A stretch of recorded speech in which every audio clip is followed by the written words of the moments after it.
Alice's Adventures in Wonderland by Lewis Carroll. Chapter 1. Down the Rabbit Hole. Alice was beginning to get very tired of sitting by her sister on the bank and of having nothing to do. Once or twice she peeped into the book her sister was reading, but it had no pictures or conversations in it. And what's the use of a book, thought Alice, without pictures or conversation? So she was considering in her own mind, as well as she could, for the hot day made her feel very sleepy and stupid, whether the pleasure of making a daisy chain would be worth the trouble of getting up and picking the daisies, when suddenly a white rabbit with pink eyes ran close by her. There was nothing so very remarkable in that, nor did Alice think it so very much out of the way to hear the rabbit say to itself, oh dear, I shall be late." When she thought it over afterwards, it occurred to her that she ought to have wondered at this, but at the time it all seemed quite natural. But when the rabbit actually took a watch out of its waistcoat pocket and looked at it, and then hurried on, Alice started to her feet, for it flashed across her mind that she'd never before seen a rabbit with either a waistcoat pocket or a watch to take out of it, and burning with curiosity, she ran across the field after it, and fortunately was just in time to see it pop down a large rabbit hole under the hedge.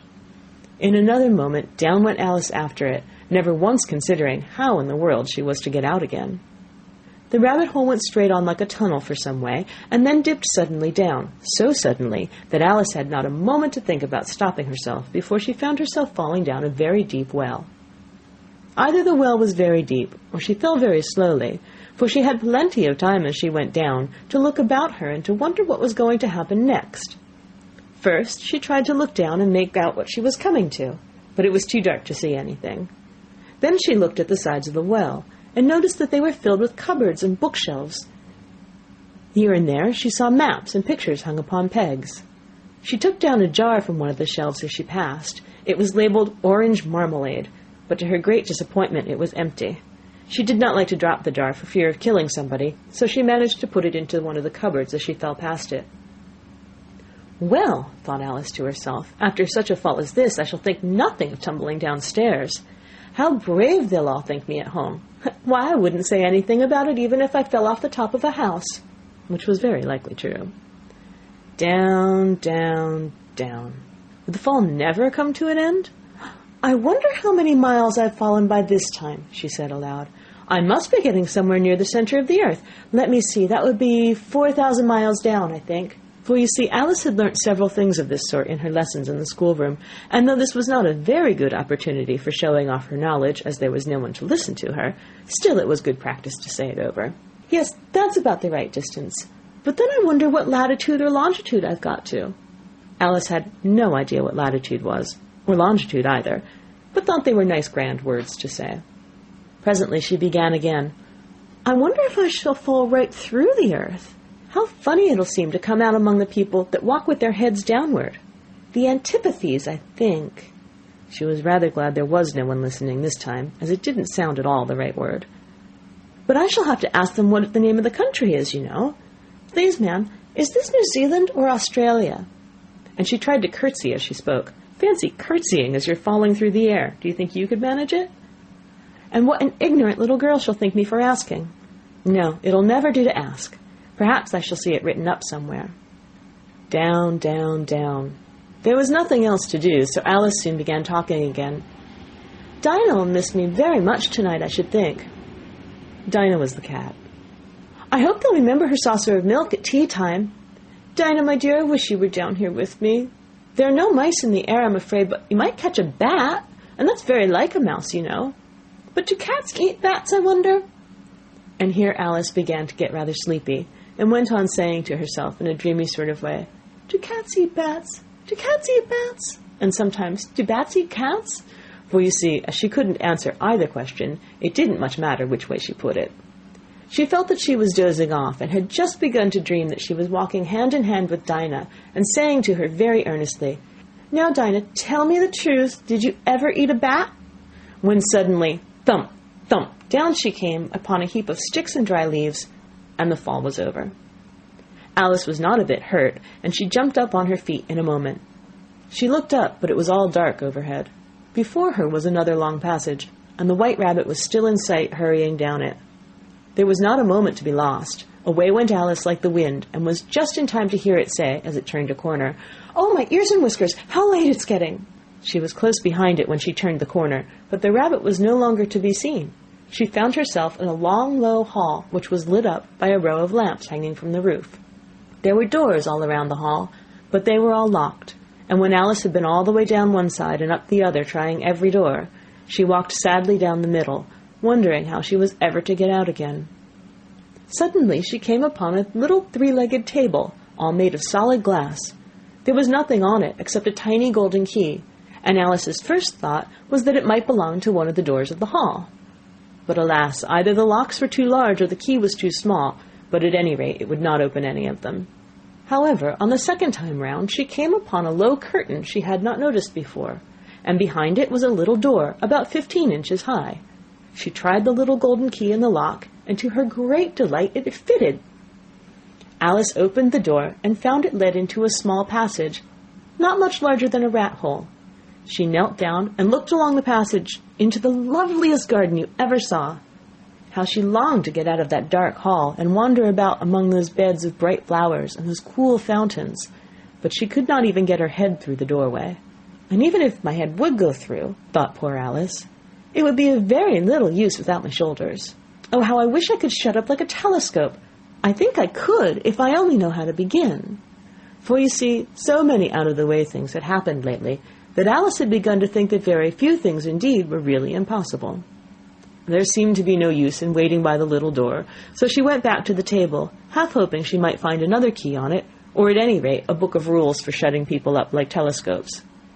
This time she found a little bottle on it, which certainly was not here before, said Alice.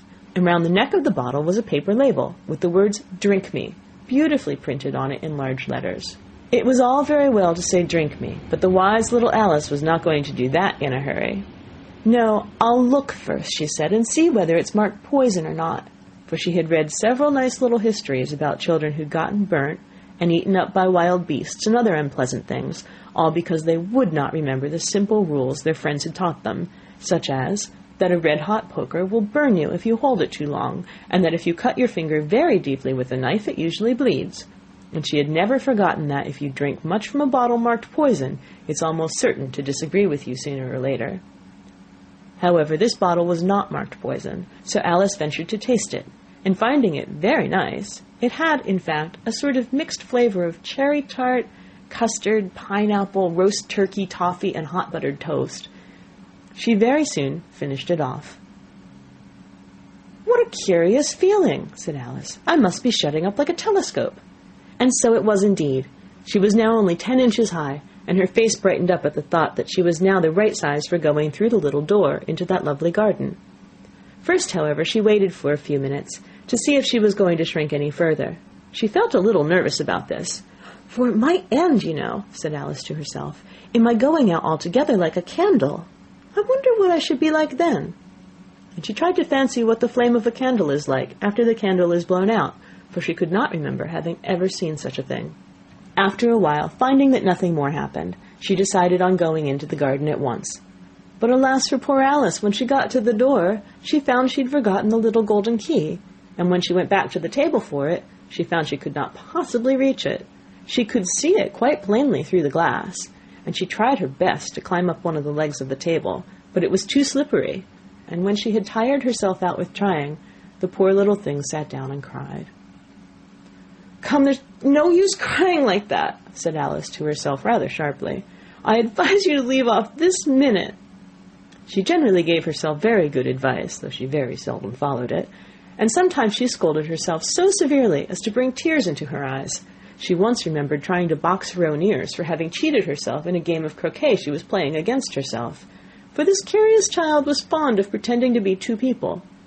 "But it's no use now," thought poor Alice, "to pretend to be two people. Why, there's hardly enough of me to make one respectable person."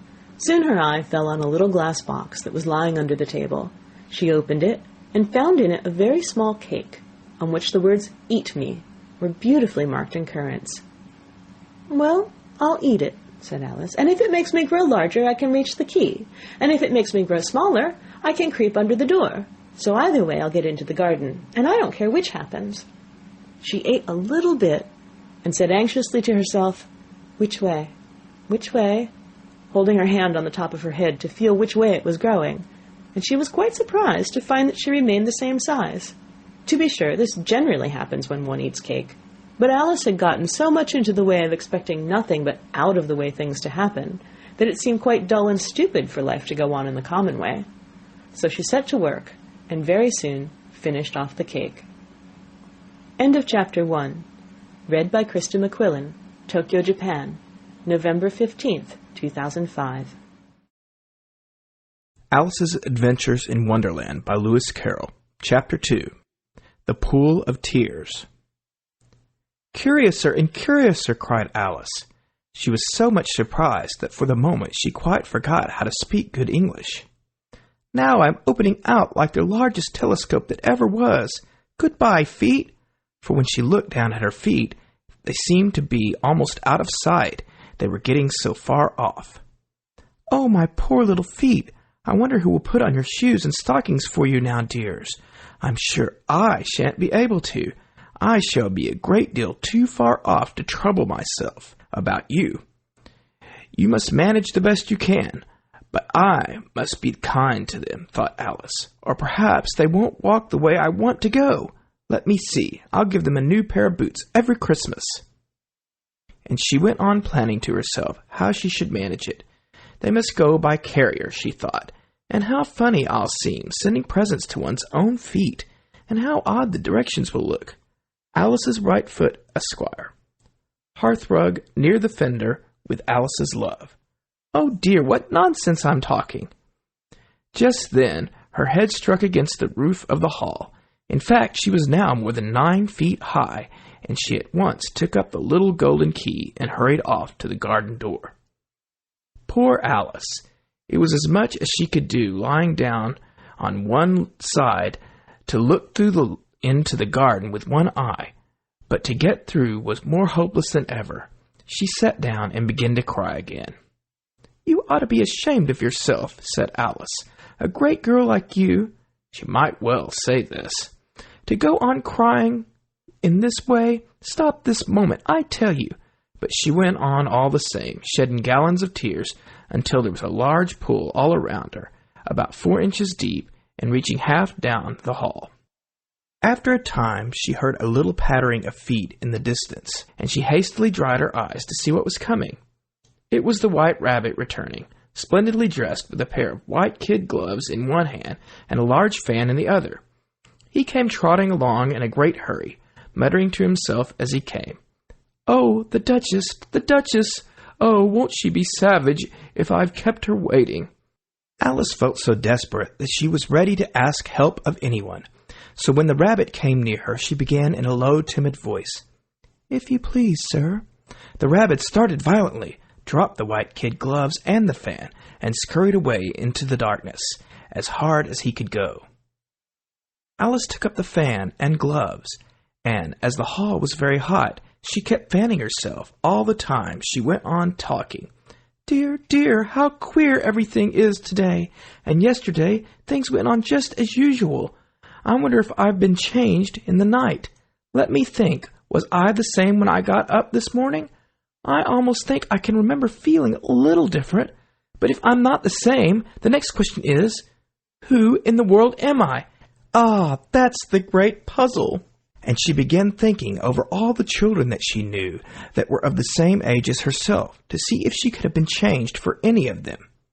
"I'm sure I'm not Ada," she said, "for her hair goes in such long ringlets, and mine doesn't go in ringlets at all. And I'm sure I can't be Mabel, for I know all sorts of things. And she knows such a very little. Besides, she, and I'm I. And oh dear, how puzzling it all is. I'll try if I know all the things I used to know. Let me see, 4 times 5 is 12, and 4 times 6 is 13, and 4 times 7 is... Oh dear! I shall never get to 20 at that rate. However, the multiplication table doesn't signify. Let's try geography. London is the capital of Paris, and Paris is the capital of Rome, and Rome... No, that's all wrong, I'm certain. I must have been changed for Mabel. I'll try and say, how doth the little? And she crossed her hands on her lap as if she were saying lessons, and began to repeat it. But her voice sounded hoarse and strange, and the words did not come the same as they used to. How doth the little crocodile improve his shining tail, and pour the waters of the Nile on every golden scale? How cheerfully he seems to grin, how neatly spread his claws, and welcome little fishes in with gently smiling jaws. I'm sure those are not the right words, said poor Alice, and her eyes filled with tears again as she went on. I must be Mabel after all, and I shall have to go and live in that poky little house, and have next to no toys to play with, and oh, ever so many lessons to learn. No, I've made up my mind about it. If I'm Mabel, I'll stay down here. It'll be no use their putting their heads down and saying, Come up again, dear. I shall only look up and say, Who am I then? Tell me that first, and then, if I like being that person, I'll come up. If not, I'll stay down here till I'm somebody else. But, oh dear, cried Alice, with a sudden burst of tears, I do wish they would put their heads down. I am so very tired of being all alone here. As she said this, she looked down at her hands, and was surprised to see that she had put on one of the rabbit's little white kid gloves while she was talking. How can I have done that? She thought. I must be growing small again. She got up and went to the table to measure herself by it, and found that, as nearly as she could guess, she was now about 2 feet high, and was going on shrinking rapidly. She soon found out that the cause of this was the fan that she was holding, and she dropped it hastily, just in time to avoid shrinking away altogether. That was a narrow escape, said Alice, a good deal frightened at the sudden change, but very glad to find herself still in existence. And now for the garden, and she ran with all speed back to the little door. But alas, the door was shut again, and the little golden key was lying on the glass table as before. And things are worse than ever, thought the poor child, for I never was so small as this before, never. And I declare it's too bad that it is. As she said these words, her foot slipped, and in another moment, splash, she was up to her chin in salt water. Her first idea was that she had somehow fallen into the sea. And in that case, I can go back by railway, she said to herself. Alice had been to the seaside once in her life, and had come to the general conclusion that wherever you go on the English coast, you find a number of bathing machines in the sea, some children digging in the sand with wooden spades, then a row of lodging houses, and behind them a railway station. However, she soon made out that she was in a pool of tears, which she had wept when she was 9 feet high. I wish I hadn't cried so much, said Alice, as she swam about, trying to find her way out. I shall be punished for it now, I suppose, by being drowned in my own tears. That will be a queer thing, to be sure. However, everything is queer today. Just then she heard something splash about in the pool a little way off, and she swam nearer to make out what it was. At first she thought it must be a walrus or hippopotamus, but then she remembered how small she was now, and she soon made out that it was only a mouse that had slipped in like herself. Would it be of any use now, thought Alice, to speak to this mouse? Everything is so out of the way down here that I should think very likely it can talk. At any rate, there's no harm in trying. So she began, Oh, mouse, do you know the way out of this pool? I am very tired of swimming about here. Oh, mouse. Alice thought this must be the right way of speaking to a mouse. She had never done such a thing before, but she remembered having seen her brother's Latin grammar, a mouse of a mouse, to a mouse, oh mouse. The mouse looked at her rather inquisitively, and seemed to her to wink with one of its little eyes, but it said nothing. Perhaps it doesn't understand English, thought Alice. I dare say it's a French mouse, come over with William the Conqueror. With all her knowledge of history, Alice had no clear notion how long ago anything had happened. So she began again, Où est mon chat? Which was the first sentence in her French lesson book.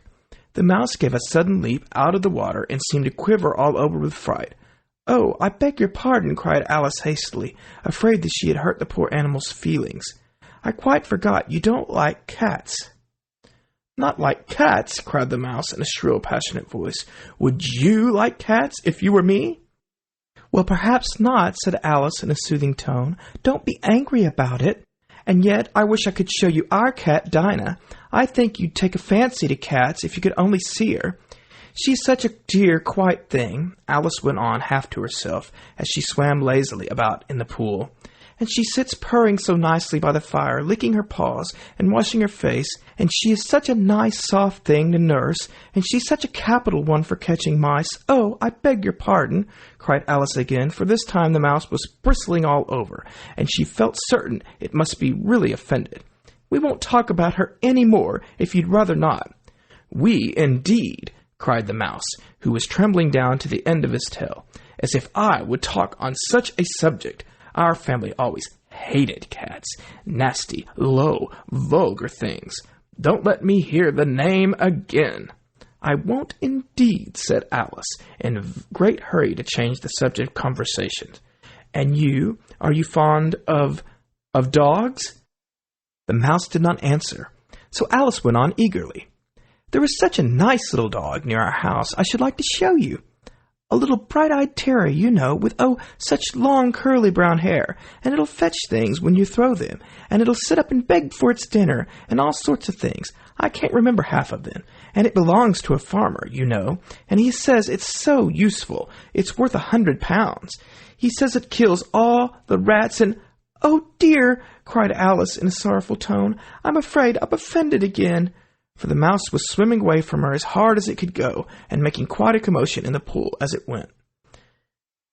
So she called softly after it, "Mouse dear, do come back again, and I won't talk about cats, or dogs either, if you don't like them." When the mouse heard this, it turned round and swam slowly back to her. Its face was quite pale, with passion, Alice thought, and it said in a low, trembling voice, "Let us get to the shore, and then I'll tell you my history, and you'll understand why it is that I hate cats and dogs." It was high time to go, for the pool was getting quite crowded with birds and animals that had fallen into it. There was a duck and a dodo, a lory and an eaglet, and several other curious creatures. Alice led the way, and the whole party swam to the shore. End of Chapter 2.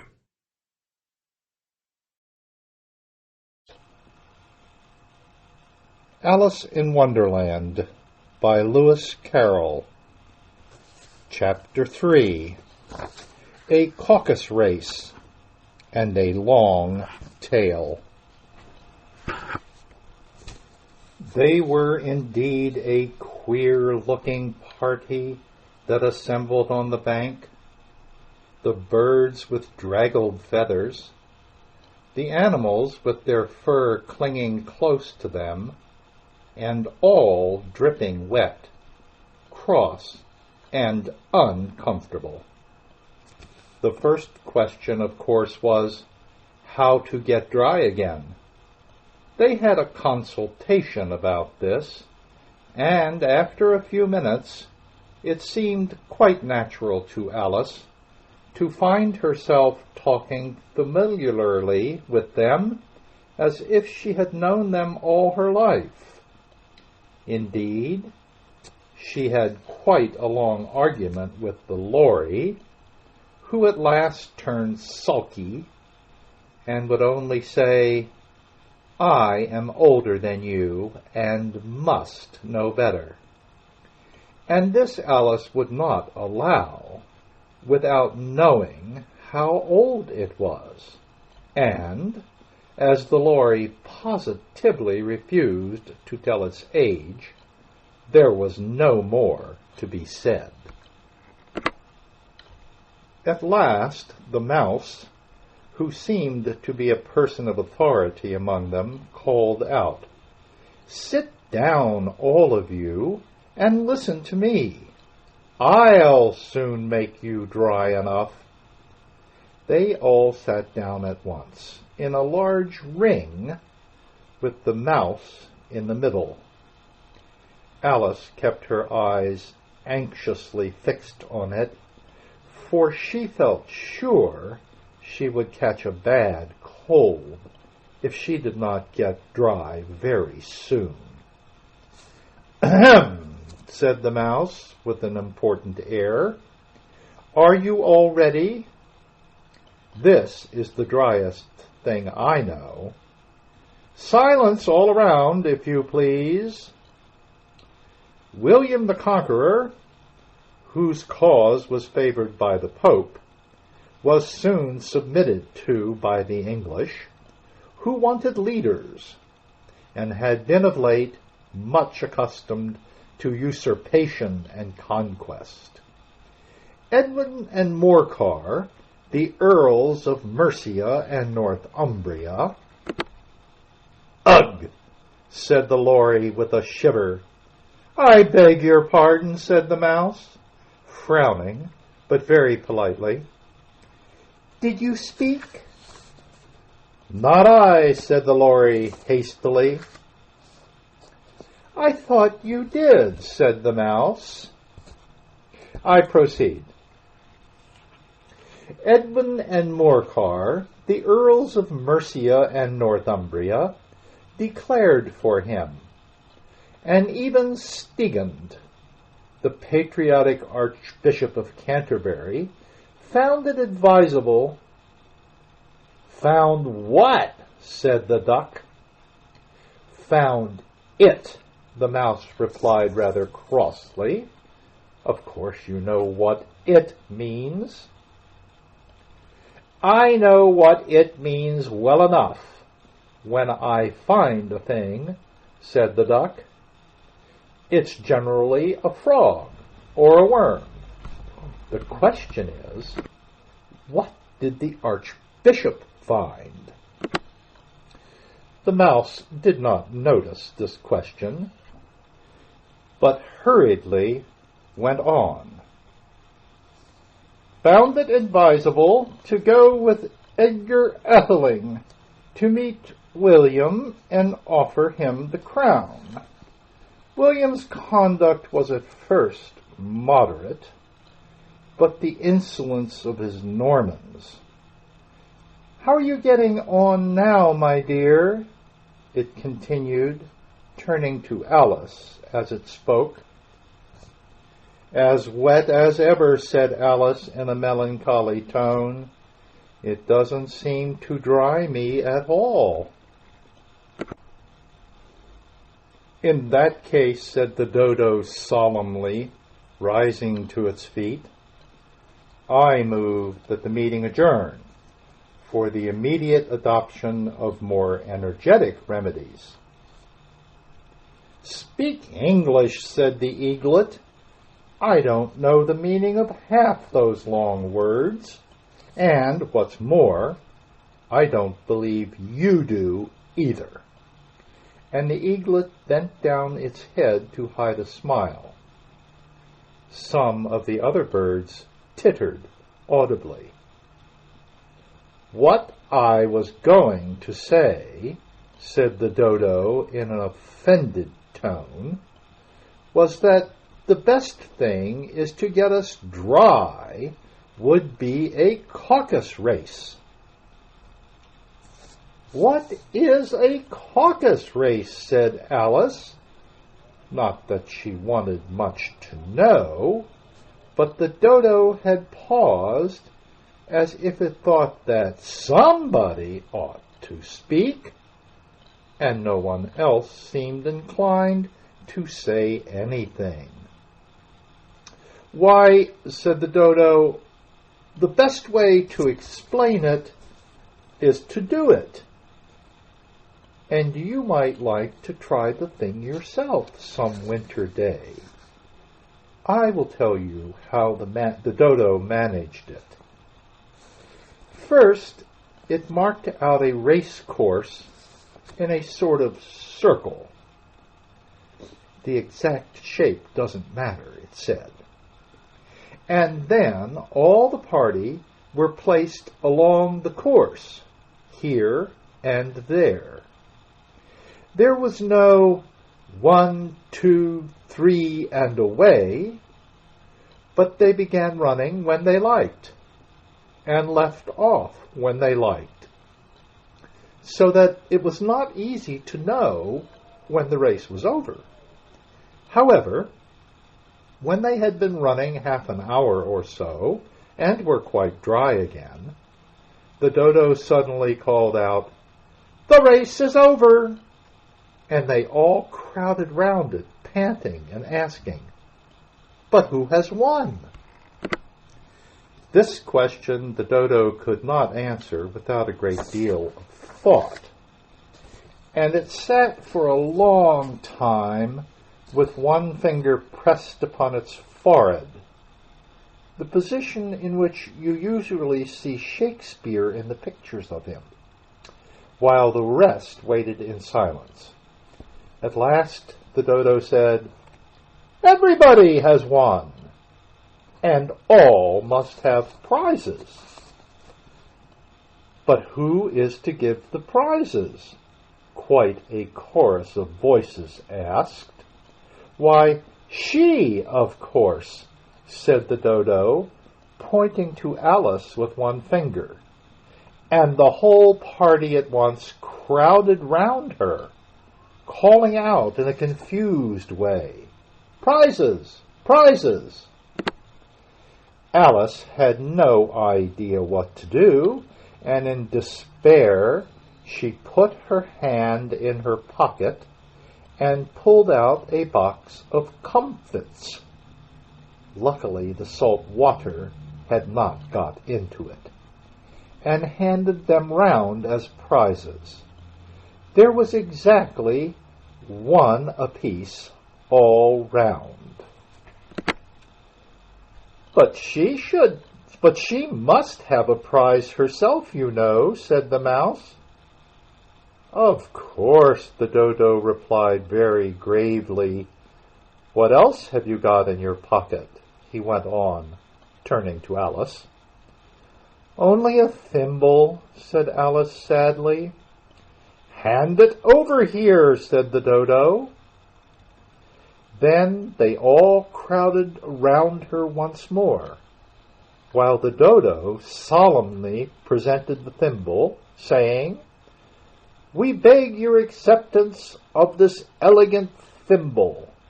And when it had finished this short speech, they all cheered.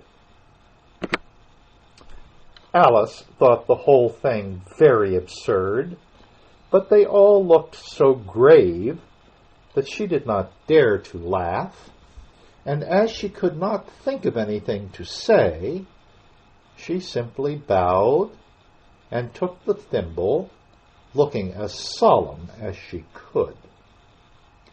The next thing was to eat the comfits.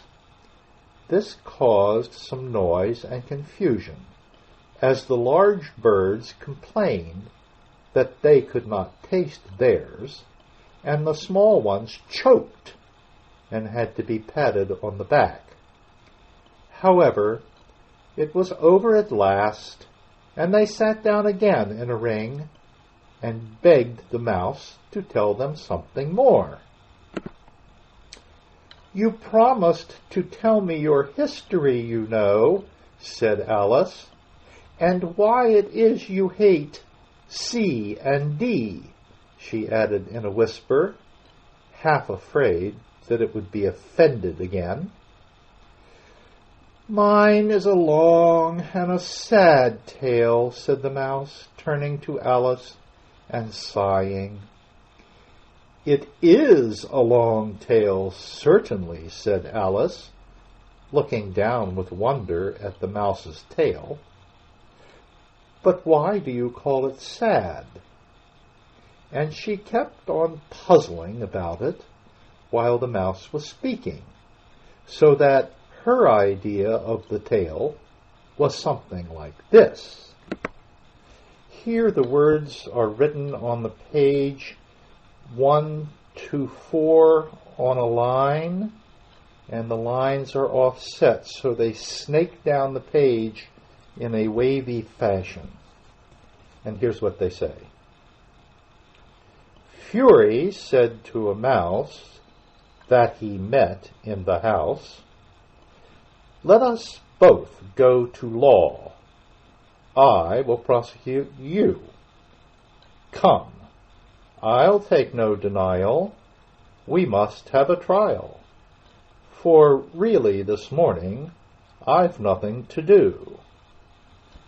Said the mouse to the cur, such a trial, dear sir, with no jury or judge, would be wasting our breath. I'll be judge, I'll be jury, said cunning old Fury. I'll try the whole cause and condemn you to death. And there's where the snaky text ends. Continuing, you are not attending, said the mouse to Alice severely. What are you thinking of? I beg your pardon, said Alice very humbly. You had got to the fifth bend, I think. I had not, cried the mouse sharply and very angrily. A knot, said Alice, always ready to make herself useful, and looking anxiously about her. Oh, do let me help to undo it. I shall do nothing of the sort, said the mouse, getting up and walking away. You insult me by talking such nonsense.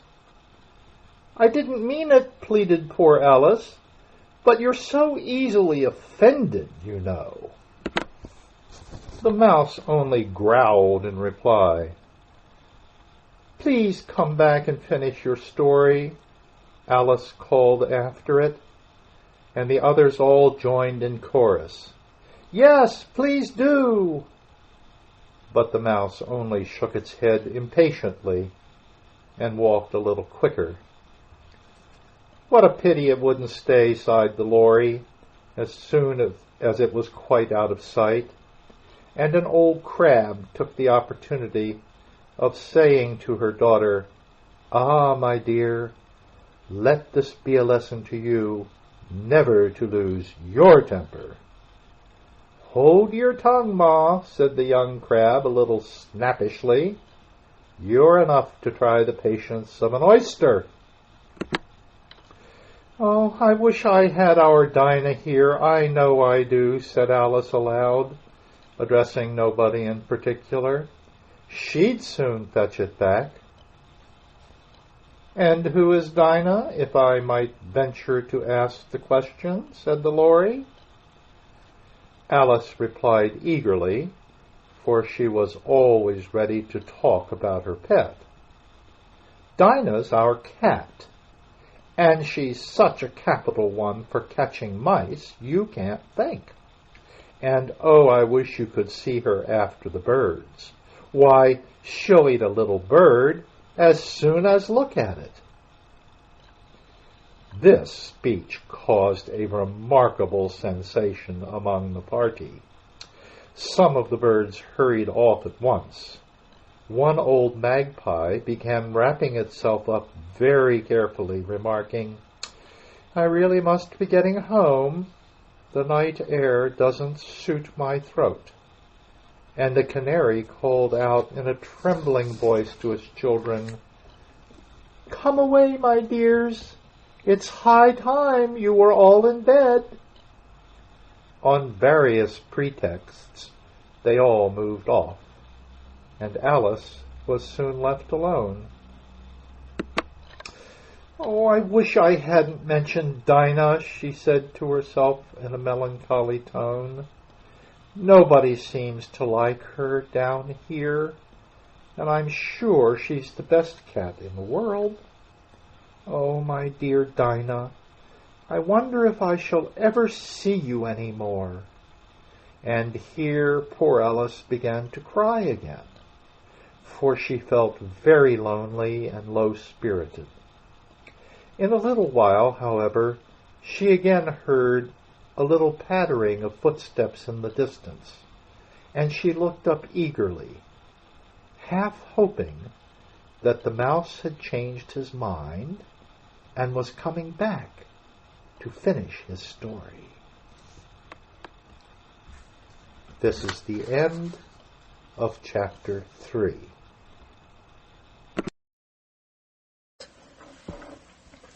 Alice's Adventures in Wonderland by Lewis Carroll.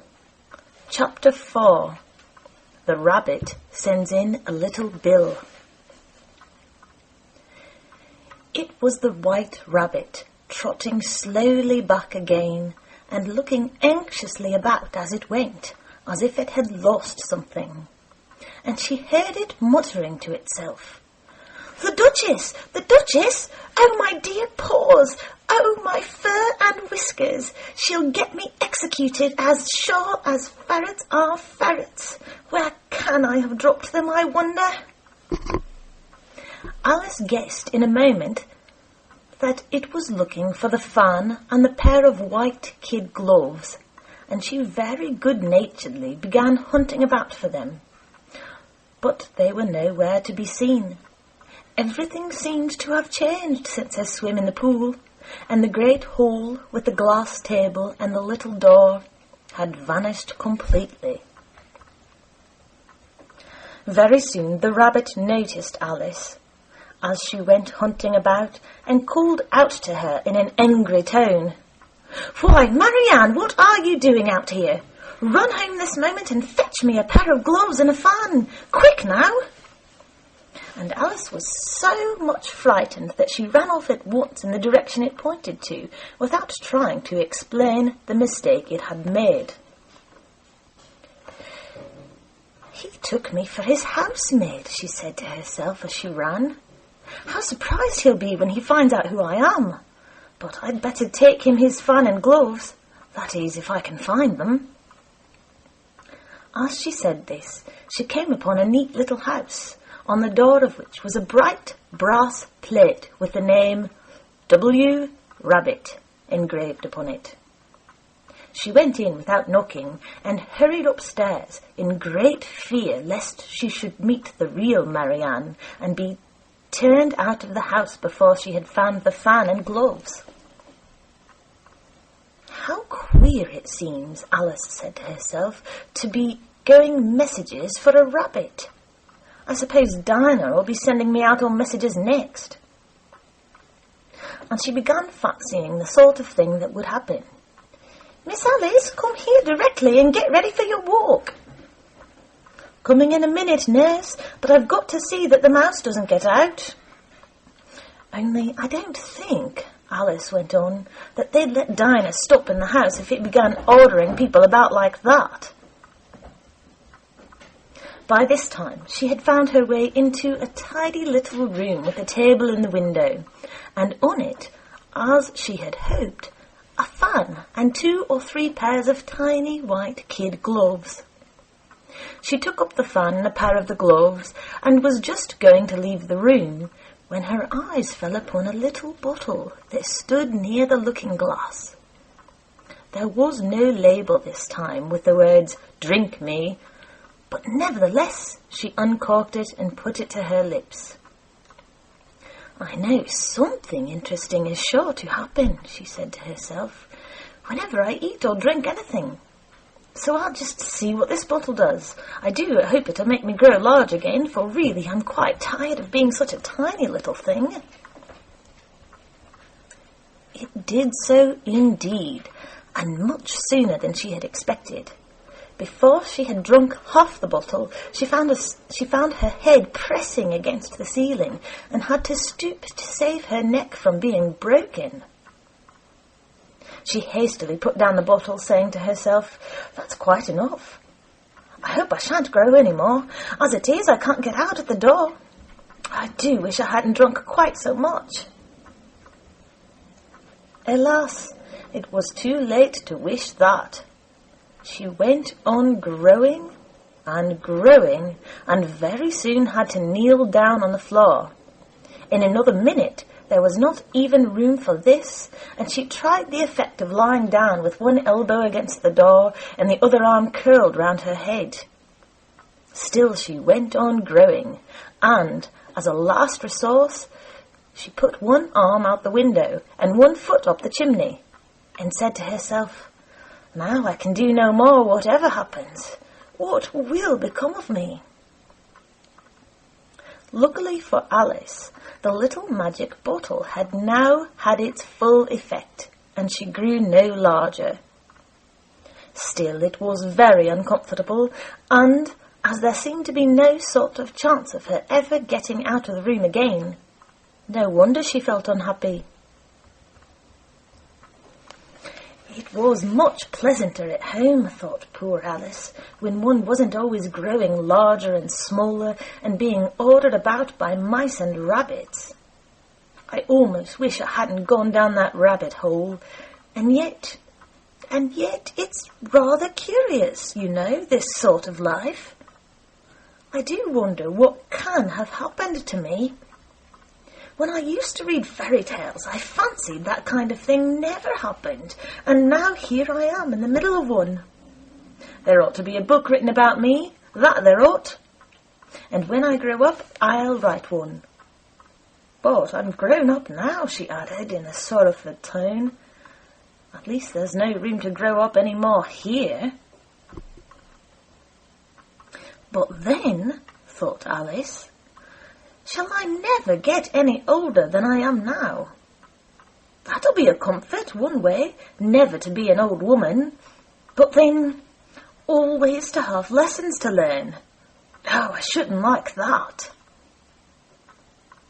Oh, you foolish Alice, she answered herself. How can you learn lessons in here? Why, there's hardly room for you, and no room at all for any lesson books. And so she went on, taking first one side, then the other, and making quite a conversation of it altogether. But after a few minutes she heard a voice outside, and stopped to listen.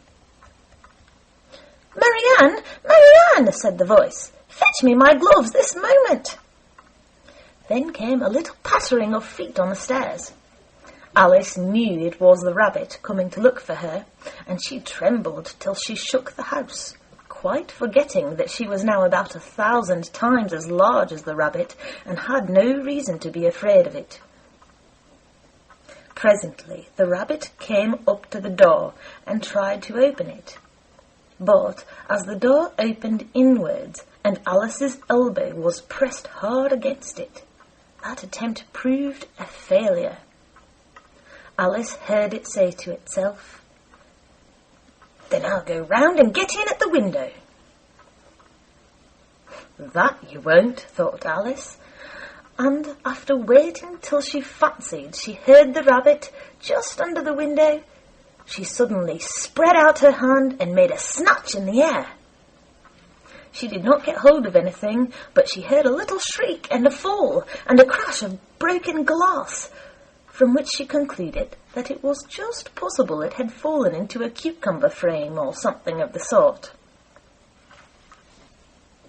Next came an angry voice, the rabbit's. "Pat! Pat, where are you?" And then a voice she had never heard before. "Sure then, I'm here, digging for apples, your honour." "Digging for apples, indeed," said the rabbit angrily. "Here, come and help me out of this." Sounds of more broken glass. "Now tell me, Pat, what's that in the window?" "Sure, it's an arm, your honour." He pronounced it arm.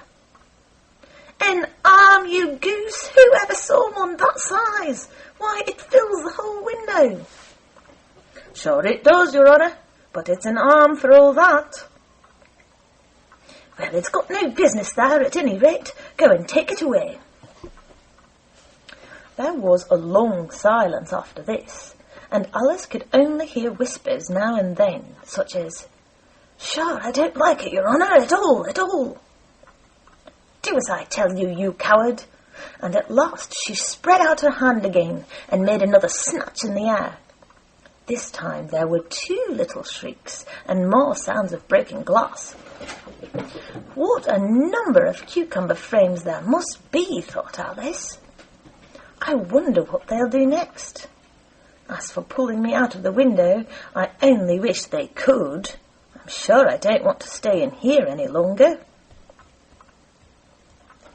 She waited for some time without hearing anything more. At last came a rumbling of little cartwheels and the sound of a good many voices all talking together. She made out the words. "Where's the other ladder? Why, I hadn't thought to bring but one. Bill's got the other. Bill, fetch it here, lad. Here, put 'em up at the corner. No, tie 'em together first. They don't reach half high enough yet. Oh, they'll do well enough. Don't be particular.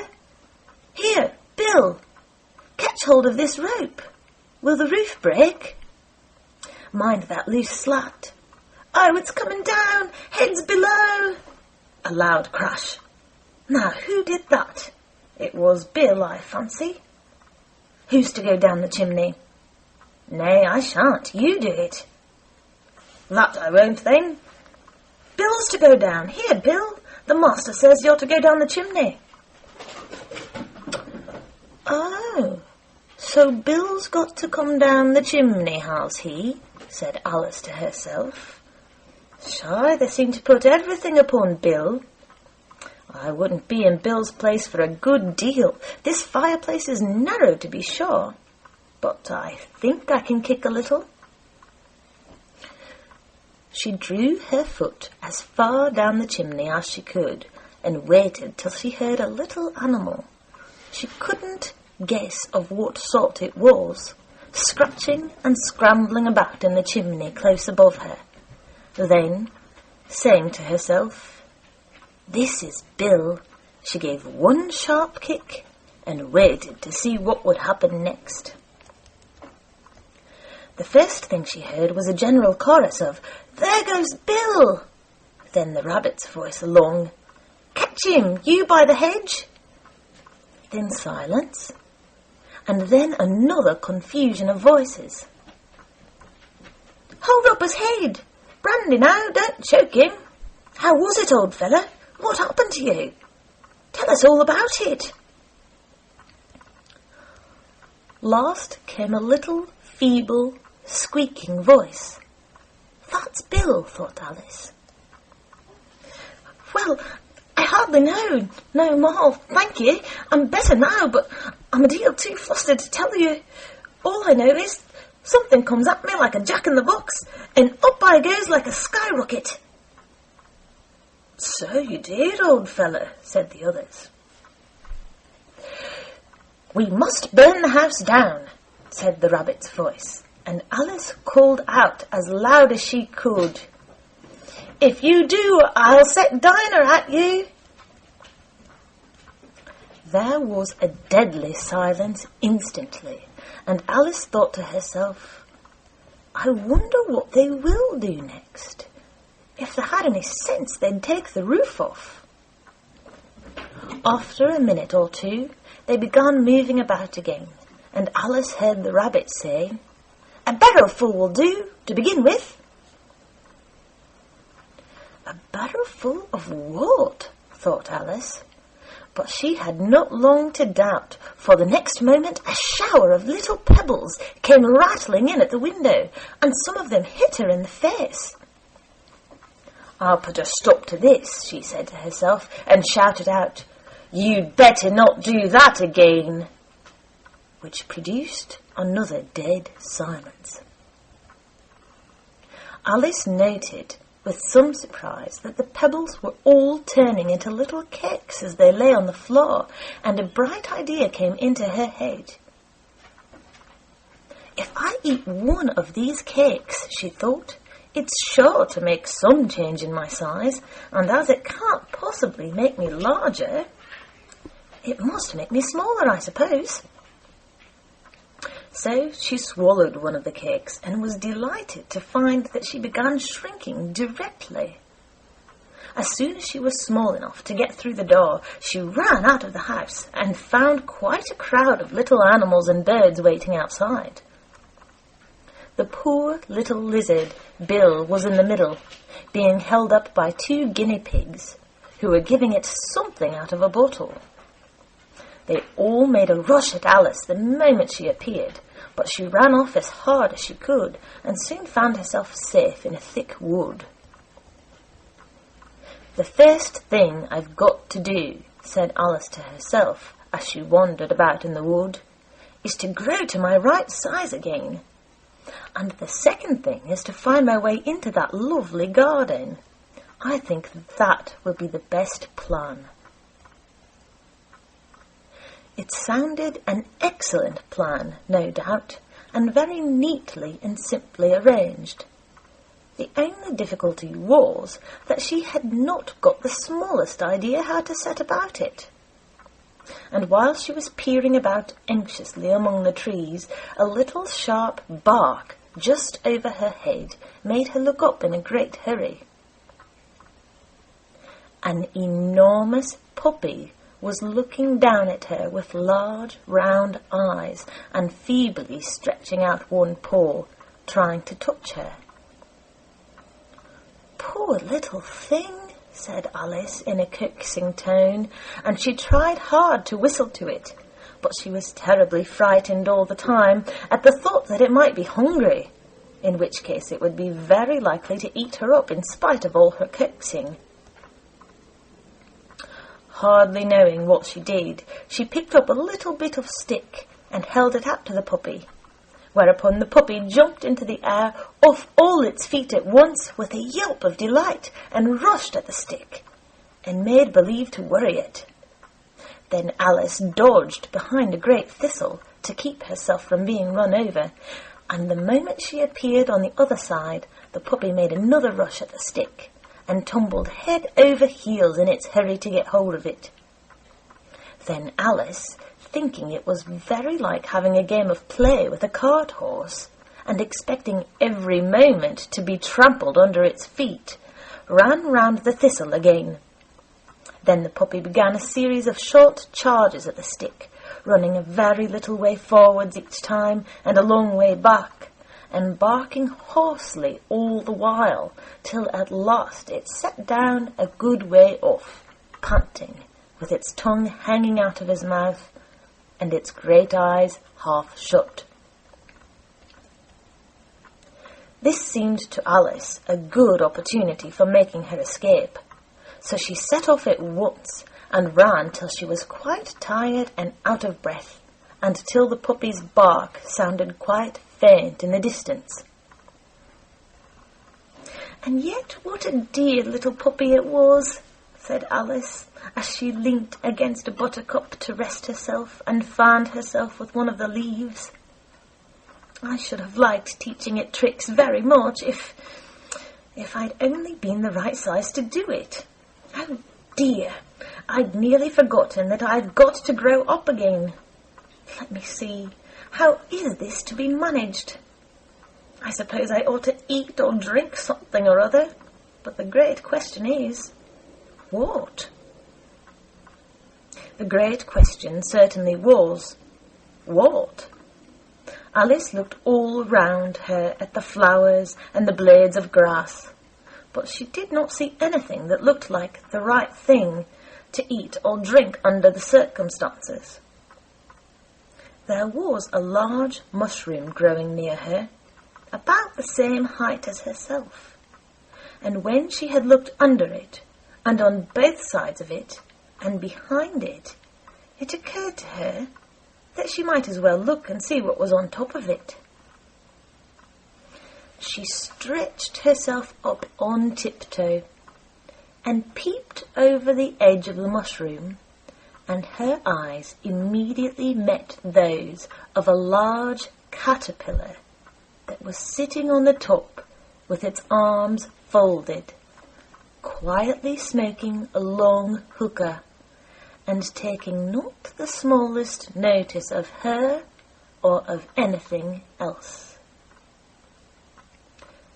End of chapter 4, recorded on Tuesday, the 6th of December, in New York, New York.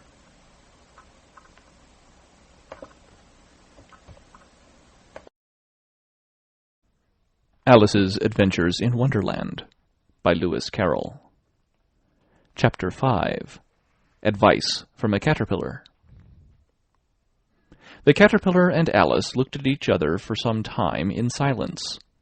At last the caterpillar took the hookah out of its mouth and addressed her in a languid, sleepy voice. "Who are you?" said the caterpillar. This was not an encouraging opening for a conversation. Alice replied, rather shyly, I hardly know, sir, just at present. At least, I know who I was when I got up this morning, but I think I must have been changed several times since then." "What do you mean by that?" said the caterpillar sternly. "Explain yourself." "I can't explain myself, I'm afraid, sir," said Alice, "because I'm not myself, you see." "I don't see," said the caterpillar. "I'm afraid I can't put it more clearly," Alice replied, very politely, "for I can't understand it myself to begin with, and being so many different sizes in a day is very confusing." "It isn't," said the caterpillar. "Well, perhaps you haven't found it so yet," said Alice. "But when you have to turn into a chrysalis, you will some day, you know, and then after that into a butterfly, I should think you'll feel it a little queer, won't you?" "Not a bit," said the caterpillar. "Well, perhaps your feelings may be different," said Alice. "All I know is it would feel very queer to me." "You?" said the caterpillar contemptuously.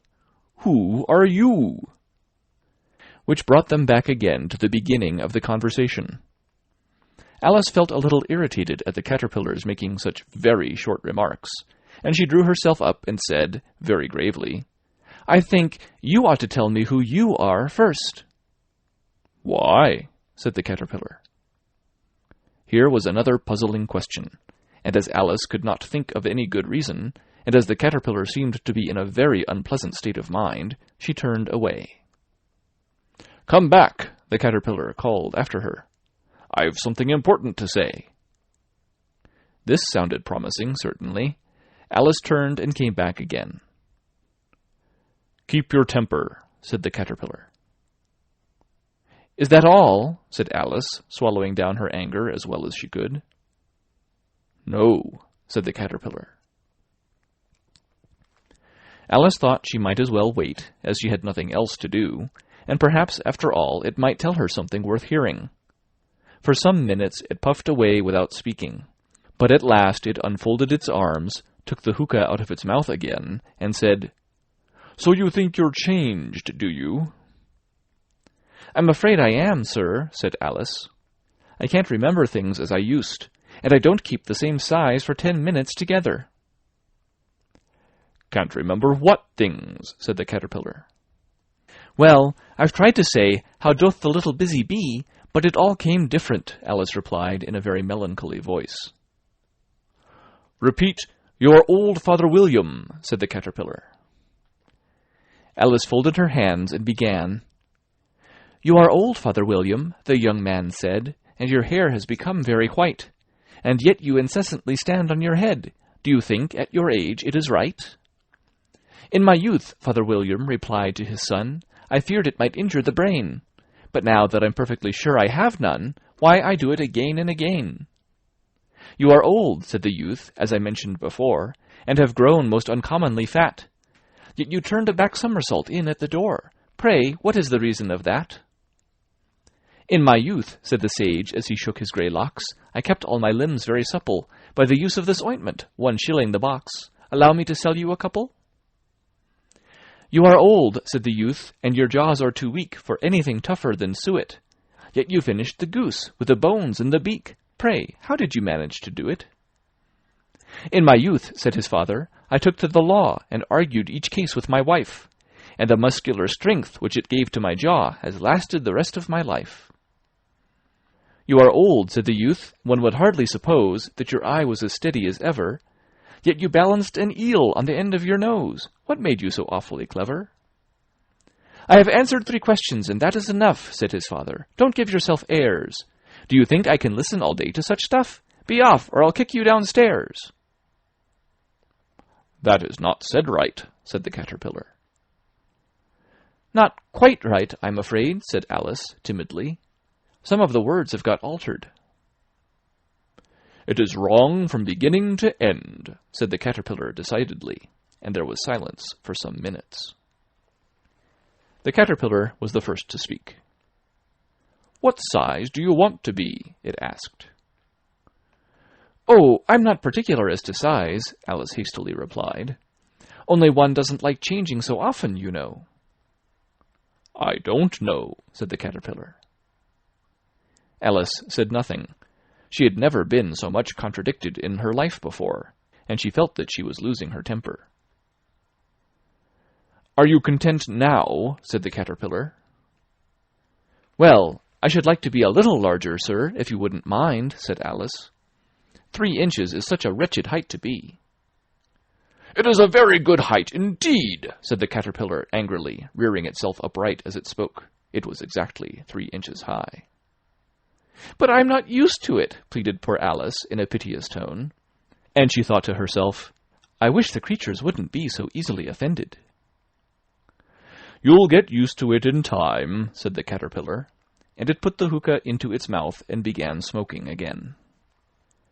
This time Alice waited patiently until it chose to speak again. In a minute or two, the caterpillar took the hookah out of its mouth and yawned once or twice and shook itself. Then it got down off the mushroom and crawled away in the grass, merely remarking as it went, "One side will make you grow taller, and the other side will make you grow shorter."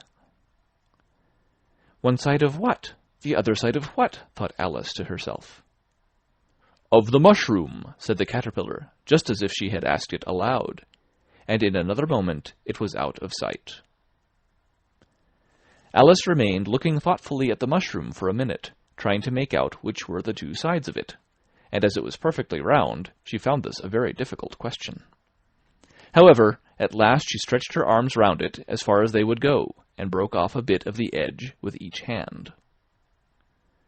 "And now, which is which?" she said to herself, and nibbled a little of the right-hand bit to try the effect. The next moment she felt a violent blow underneath her chin. It had struck her foot. She was a good deal frightened by this very sudden change, but she felt that there was no time to be lost, as she was shrinking rapidly. So she set to work at once to eat some of the other bit. Her chin was pressed so closely against her foot that there was hardly room to open her mouth, but she did it at last, and managed to swallow a morsel of the left-hand bit. "Come, my head's free at last," said Alice in a tone of delight, which changed into alarm in another moment, when she found that her shoulders were nowhere to be found. All she could see, when she looked down, was an immense length of neck, which seemed to rise like a stalk out of a sea of green leaves that lay far below her. "What can all that green stuff be?" said Alice. "And where have my shoulders got to? And oh, my poor hands, how is it I can't see you?" She was moving them about as she spoke, but no result seemed to follow, except a little shaking among the distant green leaves.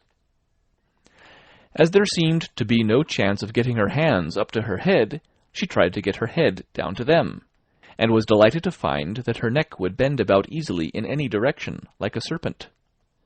She had just succeeded in curving it down into a graceful zigzag, and was going to dive in among the leaves, which she found to be nothing but the tops of the trees under which she had been wandering, when a sharp hiss made her draw back in a hurry. A large pigeon had flown into her face and was beating her violently with its wings. "Serpent!" screamed the pigeon. "I'm not a serpent," said Alice indignantly. "Let me alone." "Serpent, I say again!" repeated the pigeon, but in a more subdued tone, and added with a kind of sob, "I've tried every way, and nothing seems to suit them." "I haven't the least idea what you're talking about," said Alice. "I've tried the roots of trees, and I've tried banks, and I've tried hedges," the pigeon went on without attending to her. "But those serpents, there's no pleasing them." Alice was more and more puzzled, but she thought there was no use in saying anything more till the pigeon had finished. "As if it wasn't trouble enough hatching the eggs," said the pigeon. "But I must be on the lookout for serpents night and day. Why, I haven't had a wink of sleep these 3 weeks." "I'm very sorry you've been annoyed," said Alice, who was beginning to see its meaning. "And just as I'd taken the highest tree in the wood," continued the pigeon, raising its voice to a shriek, "and just as I was thinking I should be free of them at last, they must needs come wriggling down from the sky. Ugh, serpent!" "But I'm not a serpent, I tell you," said Alice. I'm a... "Well, "What are you?" said the pigeon. "I can see you're trying to invent something." I'm a little girl," said Alice, rather doubtfully, as she remembered the number of changes she had gone through that day. "A likely story indeed," said the pigeon in a tone of the deepest contempt. "I've seen a good many little girls in my time, but never one with such a neck as that. No, no, you're a serpent, and there's no use denying it. I suppose you'll be telling me next that you have never tasted an egg." "I have tasted eggs, certainly," said Alice, who was a very truthful child. "But little girls eat eggs quite as much as serpents do, you know." "I don't believe it," said the pigeon. "But if they do, why then they're a kind of serpent, that's all I can say." This was such a new idea to Alice that she was quite silent for a minute or two, which gave the pigeon the opportunity of adding, "You're looking for eggs, I know that well enough, and what does it matter to me whether you're a little girl or a serpent?" "It matters a good deal to me," said Alice hastily, "but I'm not looking for eggs as it happens, and if I was, I shouldn't want yours. I don't like them raw." "Well, be off then," said the pigeon in a sulky tone, as it settled down again into its nest. Alice crouched down among the trees as well as she could, for her neck kept getting entangled among the branches, and every now and then she had to stop and untwist it. After a while, she remembered that she still held the pieces of mushroom in her hands, and she set to work very carefully, nibbling first at one and then at the other, and growing sometimes taller and sometimes shorter, until she had succeeded in bringing herself down to her usual height. It was so long since she had been anything near the right size that it felt quite strange at first, but she got used to it in a few minutes and began talking to herself as usual. "Come, there's half my plan done now. How puzzling all these changes are. I'm never sure what I'm going to be from one minute to another. However, I've got back to my right size. The next thing is to get into that beautiful garden. How is that to be done, I wonder?" As she said this, she came suddenly upon an open place, with a little house in it about 4 feet high. "Whoever lives there," thought Alice, "it'll never do to come upon them this size. Why, I should frighten them out of their wits." So she began nibbling at the right-hand bit again, and did not venture to go near the house till she had brought herself down to 9 inches high. End of Chapter 5. Recorded December 28th, 2005, in Longmont, Colorado.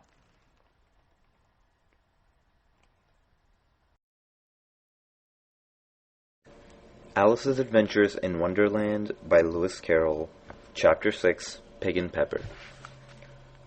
For a minute or two she stood looking at the house and wondering what to do next, when suddenly a footman in livery came running out of the wood.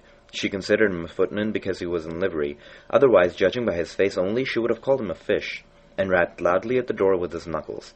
It was opened by another footman in livery with a round face and large eyes like a frog, and both footmen, Alice noticed, had powdered hair and curls all over their head.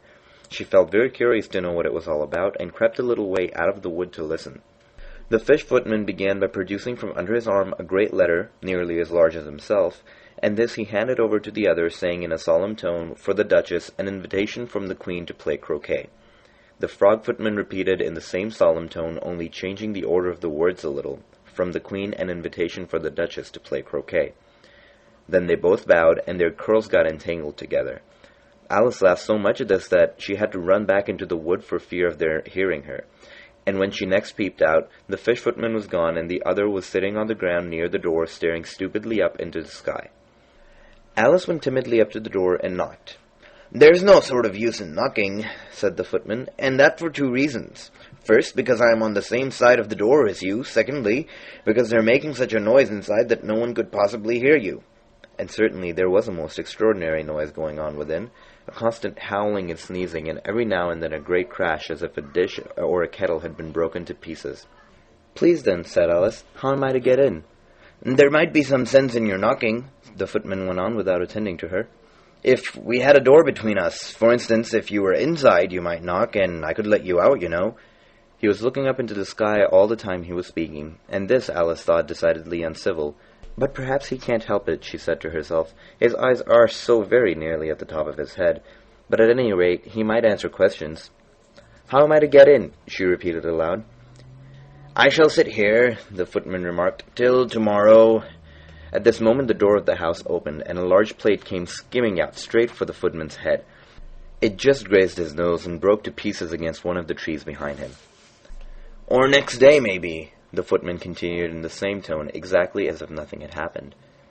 "How am I to get in?" asked Alice, in a louder tone. "Are you to get in at all?" said the footman. "That's the first question, you know." It was, no doubt, only Alice did not like to be told so. "It's really dreadful," she muttered to herself, "the way all these creatures argue. It's enough to drive one crazy." The footman seemed to think this a good opportunity for repeating his remark, with variations.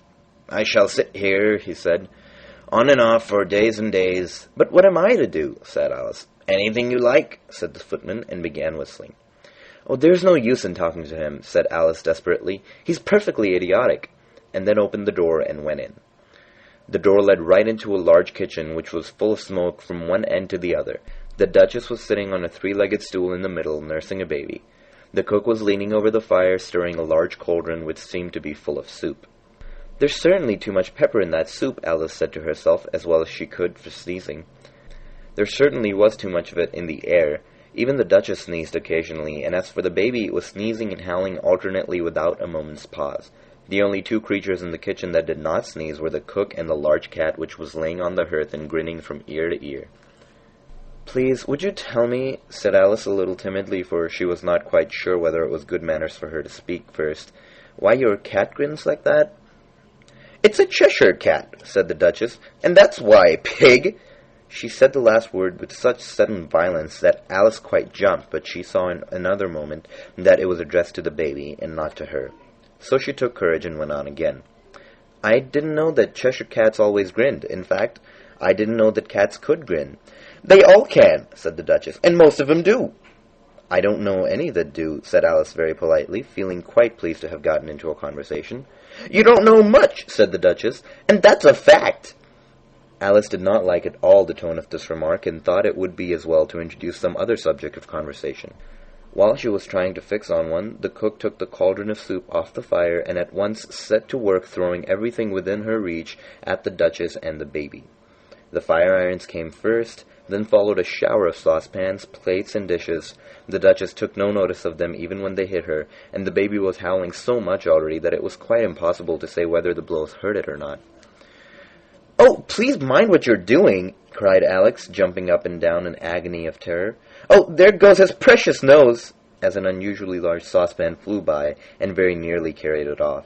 "If everybody minded their own business," said the Duchess in a hoarse growl, "the world would go around a deal faster than it does." "Which would not be an advantage," said Alice, who felt very glad to get an opportunity of showing off a little of her knowledge. "Just think of what work it would make for the day and night. You see, the Earth takes 24 hours to turn around on its axis." "Talking of axis," said the Duchess, "chop off her head." Alice glanced rather anxiously at the cook to see if she meant to take the hint, but the cook was busily stirring the soup, and seemed not to be listening. She went on again. 24 hours, I think, or is it 12? "Oh, don't bother me," said the Duchess. "I never could abide figures." And with this she began nursing the child again, singing a sort of lullaby to it as she did so, and giving a violent shake at the end of every line. "Speak roughly to your little boy, and beat him when he sneezes. He only does it to annoy, because he knows it teases." And then the chorus, in which the cook and the baby joined. "Wow, wow, wow." While the Duchess sang the second verse of the song, she kept tossing the baby violently up and down, and the poor little thing howled so that Alice could hardly hear the words. "I speak severely to my boy, and beat him when he sneezes, for he can thoroughly enjoy the pepper when he pleases." Wow, wow, wow. "Here, you might nurse it a bit if you like," the Duchess said to Alice, flinging the baby at her as she spoke. "I must go and get ready to play croquet with the Queen." And she hurried out of the room, and the cook threw a frying pan after her as she went, but just missed her. Alice caught the baby with some difficulty, as it was a queer-shaped little creature, and held out its arms and legs in all directions. Just like a starfish, thought Alice. The poor little thing was snorting like a steam engine when she caught it, and kept doubling itself up and straightening itself out again, so that altogether for the first minute or two it was as much as she could do to hold it. As soon as she had made out the proper way of nursing it, which was to twist it up in a sort of knot and then keep tight hold of its rear end and left foot so as to prevent its undoing itself, she carried it into the open air. "If I don't take this child away from me," thought Alice, "they're sure to kill it in a day or two. Wouldn't it be murder to leave it behind?" She said the last words out loud, and the little thing grunted in reply. It had left off sneezing by this time. "Don't grunt," said Alice. "That's not at all a proper way of expressing yourself." The baby grunted again, and Alice looked very anxiously into its face to see what was the matter with it. There could be no doubt that it had a very turn-up nose, which was more like a snout than a real nose. Also, its eyes were getting extremely small for a baby. Altogether, Alice did not like the look of the thing at all. But perhaps it's only sobbing, she thought, and looked into its eyes again to see if there were any tears. No, there were no tears. "If you're going to turn into a pig, my dear," said Alice seriously, "I've got nothing more to do with you. Mind now." The poor little thing sobbed again, or grunted, it was impossible to say which, and then went on for some while in silence. Alice was just beginning to think to herself, "Now, what am I supposed to do with this creature when I get home?" when it grunted again so violently that she looked down into its face with some alarm. This time there could be no mistake about it. It was neither more or less than a pig, and she felt that it would be quite absurd for her to carry it any further. So she let the little creature down, and felt quite relieved to see it trot away quietly into the woods. If it had grown up, she said to herself, it would have made a dreadfully ugly child, but it makes a rather handsome pig, I think. And she began thinking of her other children she knew, who might do very well as pigs, and was just saying to herself, if one only knew the right way to change them, when she was a little startled by seeing the Cheshire Cat sitting on the bough of a tree just a few yards off. The cat only grinned when it saw Alice, and it looked good-natured, she thought. Still, it had very long claws and a great many teeth, so she felt that it ought to be treated with respect. "Cheshire Puss," she began rather timidly, and she did not at all know whether it would like the name. However, it only grinned a little wider. "Come, it's pleased so far," thought Alice, and she went on. "Would you tell me, please, which way I ought to go from here?" "That depends a good deal on where you want to go," said the cat. "I don't much care where," said Alice. "Then it doesn't matter which way you go," said the cat. "So as long as I go somewhere," Alice added with explanation. "Oh, you're sure to do that," said the cat, "if only you walk long enough." Alice felt that this could not be denied, so she tried another question. "What sort of people live about here?" "In that direction," the cat said, waving its right paw around, "lives a hatter, and in that direction," waving the other paw, "lives a March hare. Visit either you like, they're both mad." "But I don't want to go among mad people," Alice remarked. "Oh, you can't help that," said the cat. "We're all mad here. I'm mad, you're mad." "How do you know I'm mad?" said Alice. "You must be," said the cat, "or you wouldn't have come here." Alice didn't think that proved it at all. However, she went on. "And how do you know that you're mad?" "To begin with," said the cat, "a dog's not mad. You grant that?" "I suppose so," said Alice.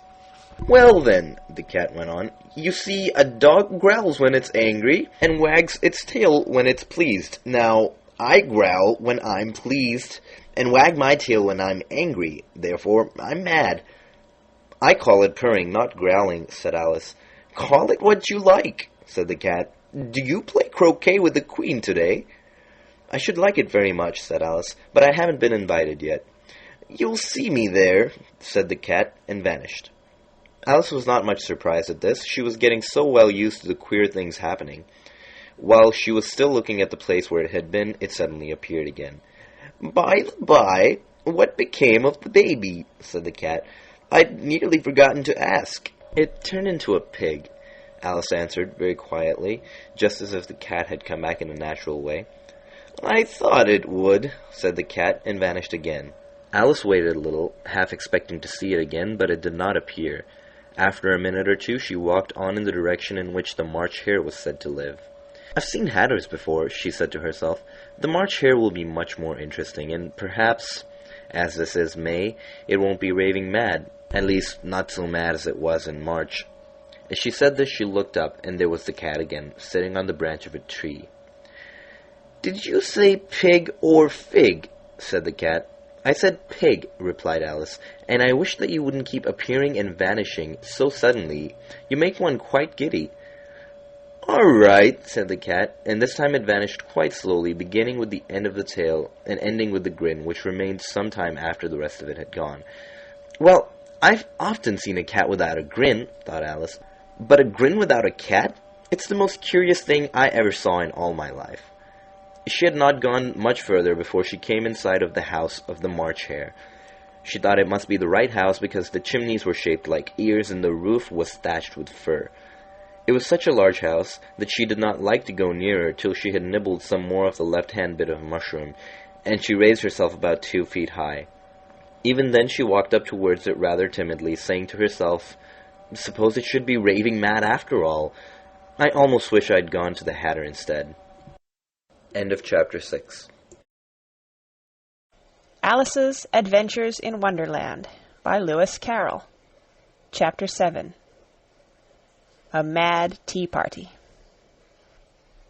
There was a table set out under a tree in front of the house, and the March Hare and the Hatter were having tea at it. A dormouse was sitting between them, fast asleep, and the other two were using it as a cushion, resting their elbows on it and talking over its head. Very uncomfortable for the dormouse, thought Alice. Only, as it's asleep, I suppose it doesn't mind. The table was a large one, but the three were all crowded together at one corner of it. "No room! No room!" they cried out when they saw Alice coming. "There's plenty of room," said Alice indignantly, and she sat down in a large armchair at one end of the table.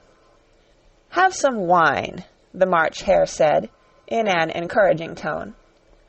Alice looked all round the table, but there was nothing on it but tea. "I don't see any wine," she remarked. "There isn't any," said the March Hare. "Then it wasn't very civil of you to offer it," said Alice angrily. "It wasn't very civil of you to sit down without being invited," said the March Hare. "I didn't know it was your table," said Alice. "It's laid for a great many more than 3. "Your hair wants cutting," said the Hatter. He had been looking at Alice for some time with great curiosity, and this was his first speech. "You should learn not to make personal remarks," Alice said with some severity. "It's very rude." The Hatter opened his eyes very wide on hearing this, but all he said was, "Why is a raven like a writing desk?" "Come, we shall have some fun now," thought Alice. "I'm glad they've begun asking riddles." "I believe I can guess that," she added aloud. "Do you mean that you think you can find out the answer to it?" said the March Hare. "Exactly so," said Alice. "Then you should say what you mean," the March Hare went on. "I do," Alice hastily replied. At least, I mean what I say. That's the same thing, you know." "Not the same thing a bit," said the Hatter. "You might just as well say that I see what I eat is the same thing as I eat what I see." "You might just as well say," added the March Hare, "that I like what I get is the same thing as I get what I like." "You might just as well say," added the Dormouse, who seemed to be talking in his sleep, "that I breathe when I sleep is the same thing as I sleep when I breathe." "It is the same thing with you," said the Hatter, and here the conversation dropped, and the party sat silent for a minute while Alice thought over all she could remember about ravens and writing desks, which wasn't much. The Hatter was the first to break the silence. "What day of the month is it?" he said, turning to Alice. He had taken his watch out of his pocket and was looking at it uneasily, shaking it every now and then, and holding it to his ear. Alice considered a little, and then said, "The 4th. "2 days wrong," sighed the Hatter. "I told you butter wouldn't suit the works," he added, looking angrily at the March Hare. "It was the best butter," the March Hare meekly replied. "Yes, but some crumbs must have got in as well," the Hatter grumbled. You shouldn't have put it in with the bread knife." The March Hare took the watch and looked at it gloomily. Then he dipped it into his cup of tea and looked at it again, but he could think of nothing better to say than his first remark. "It was the best butter, you know." Alice had been looking over his shoulder with some curiosity. "What a funny watch," she remarked. "It tells the day of the month, and doesn't tell what o'clock it is." "Why should it?" muttered the Hatter. "Does your watch tell you what year it is?" "Of course not," Alice replied, very readily. "But that's because it stays the same year for such a long time together." "Which is just the case with mine," said the Hatter. Alice felt dreadfully puzzled.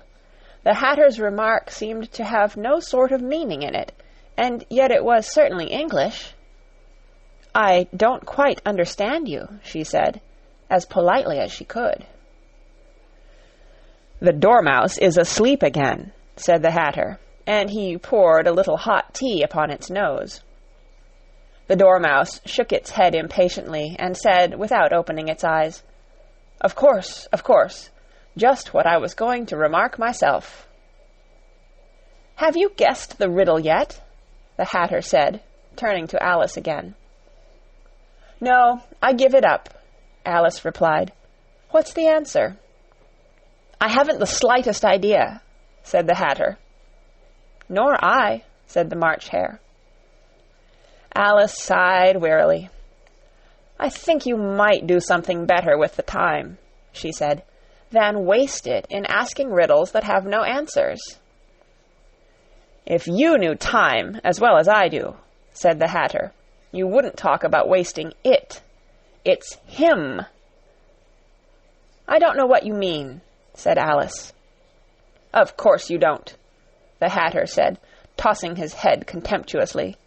"I dare say you never even spoke to time."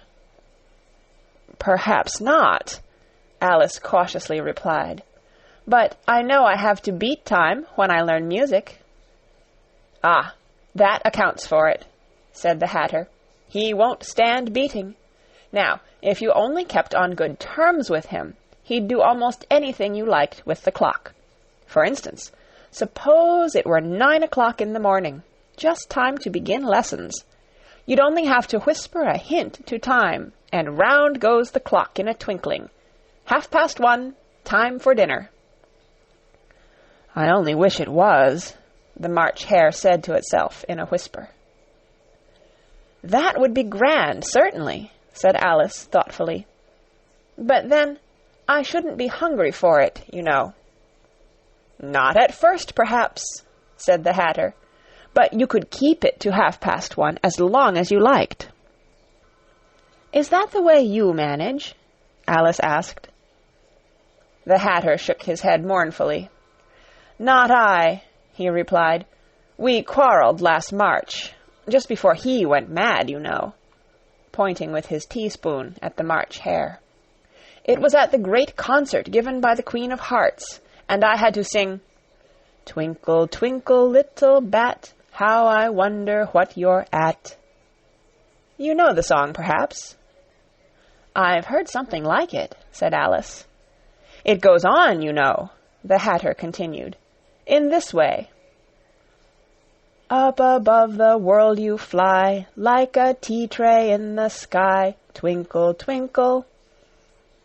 Here the Dormouse shook itself and began singing in its sleep, "Twinkle, twinkle, twinkle, twinkle," and went on so long that they had to pinch it to make it stop.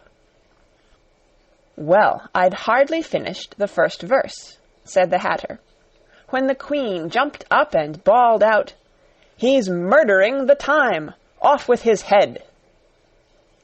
"How dreadfully savage!" exclaimed Alice. "And ever since that," the Hatter went on in a mournful tone, "he won't do a thing I ask. It's always 6 o'clock now." A bright idea came into Alice's head.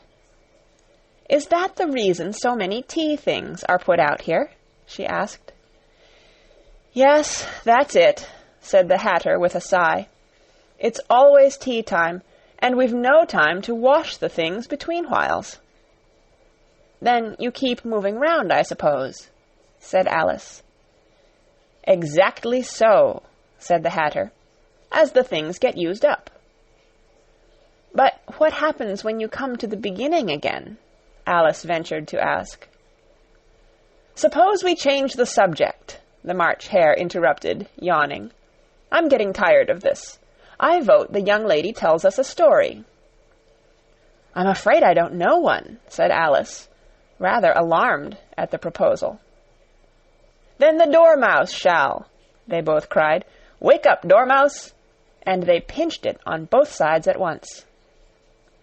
The Dormouse slowly opened his eyes. "I wasn't asleep," he said in a hoarse, feeble voice. "I heard every word you fellows were saying." "Tell us a story," said the March Hare. "Yes, please do," pleaded Alice. "And be quick about it," added the Hatter, "or you'll be asleep again before it's done." "Once upon a time there were 3 little sisters," the Dormouse began in a great hurry.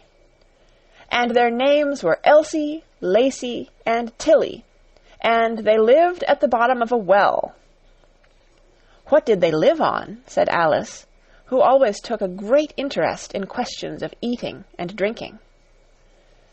"They lived on treacle," said the Dormouse, after thinking a minute or two. "They couldn't have done that, you know," Alice gently remarked. "They'd have been ill." "So they were," said the Dormouse. "Very ill." Alice tried to fancy to herself what such an extraordinary way of living would be like, but it puzzled her too much, so she went on. "But why did they live at the bottom of a well?" "Take some more tea," the March Hare said to Alice very earnestly. "I've had nothing yet," Alice replied in an offended tone, "so I can't take more." "You mean you can't take less," said the Hatter. "It's very easy to take more than nothing."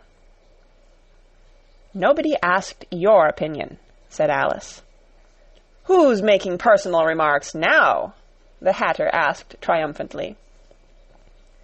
Alice did not quite know what to say to this, so she helped herself to some tea and bread and butter, and then turned to the Dormouse and repeated her question. Why did they live at the bottom of a well? The Dormouse again took a minute or two to think about it, and then said, "It was a treacle well."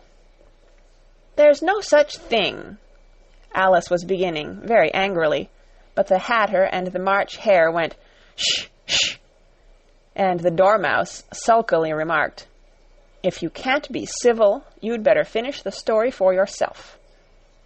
"No, please go on," Alice said very humbly. "I won't interrupt again. I dare say there may be one." "One indeed," said the Dormouse indignantly. However, he consented to go on. "And so these 3 little sisters, they were learning to draw, you know."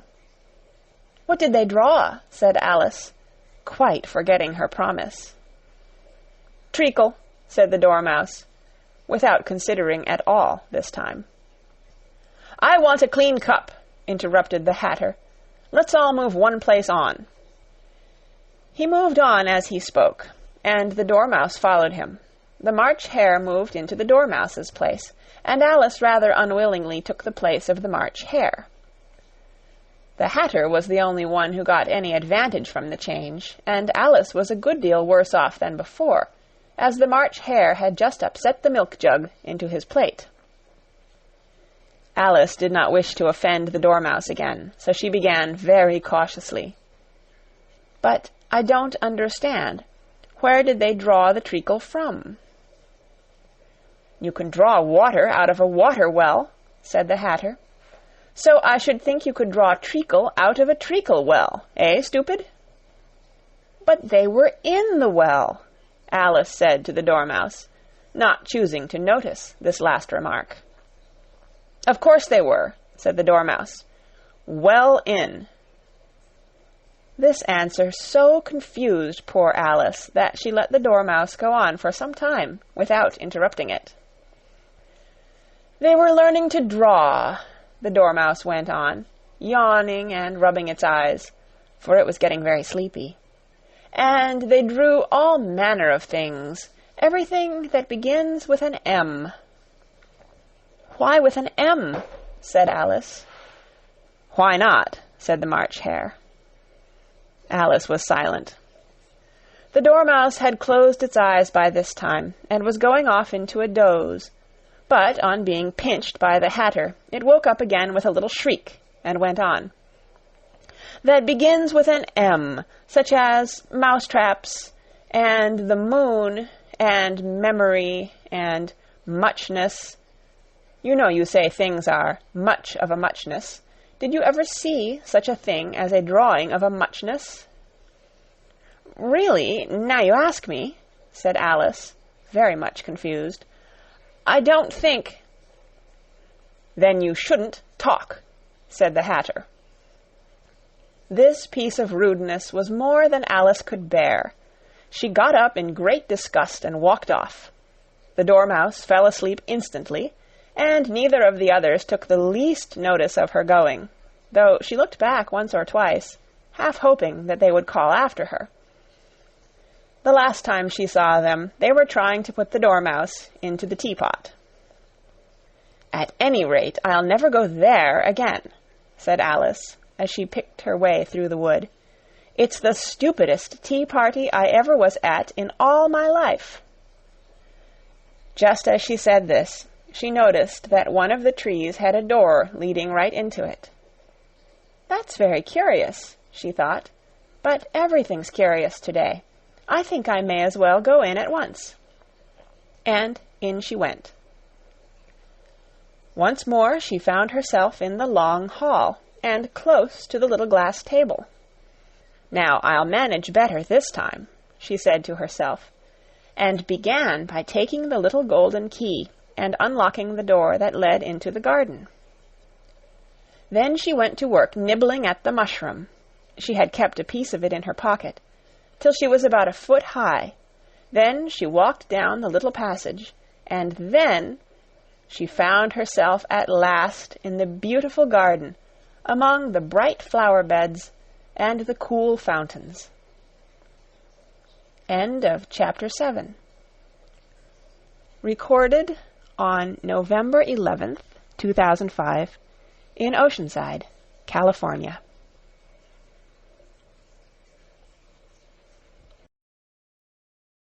Alice's Adventures in Wonderland by Lewis Carroll. Chapter 8. The Queen's Croquet Ground.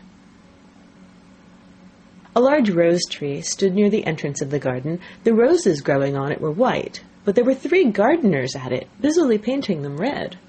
Alice thought this a very curious thing, and she went nearer to watch them, and just as she came up to them, she heard one of them say, "Look out now, 5! Don't go splashing paint all over me like that!"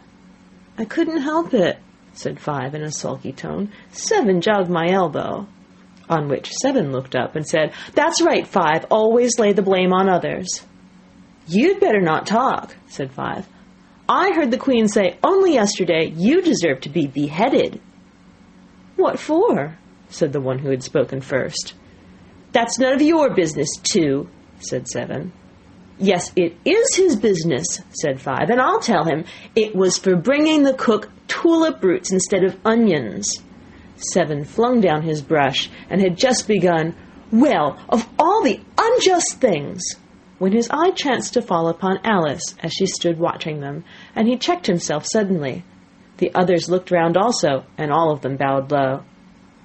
"Would you tell me," said Alice a little timidly, "why are you painting those roses?" 5 and 7 said nothing, but looked at 2.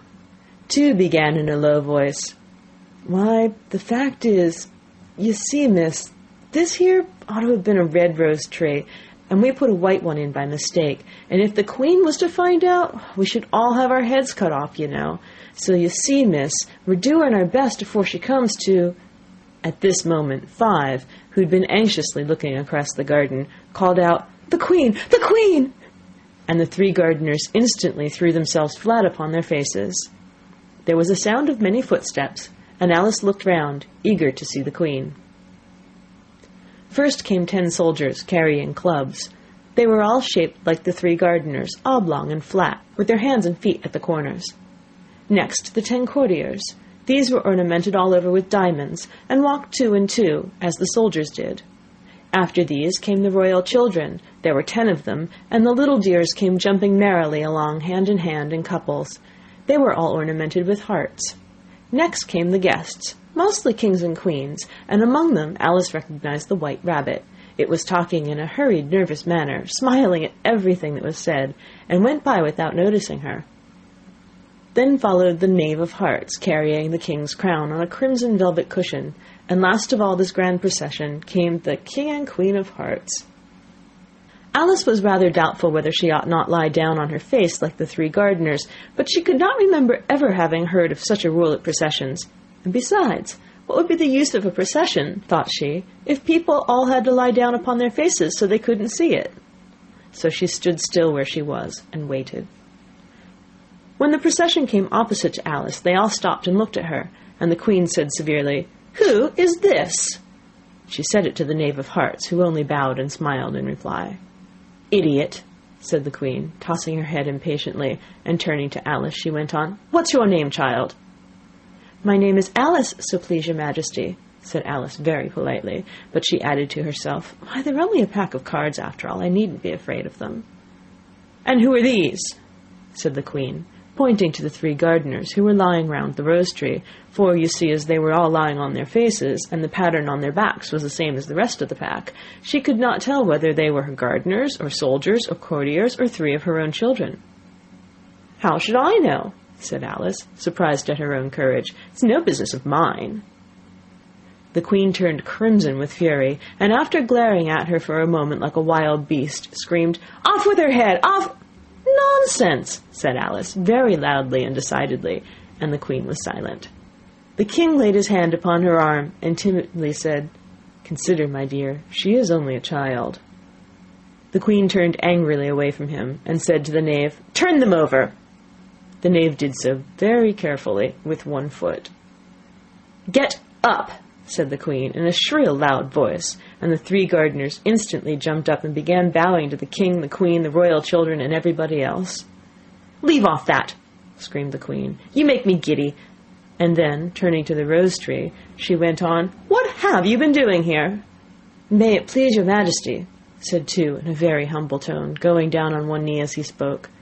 "We were trying—" "I see," said the Queen, who had meanwhile been examining the roses. "Off with their heads!"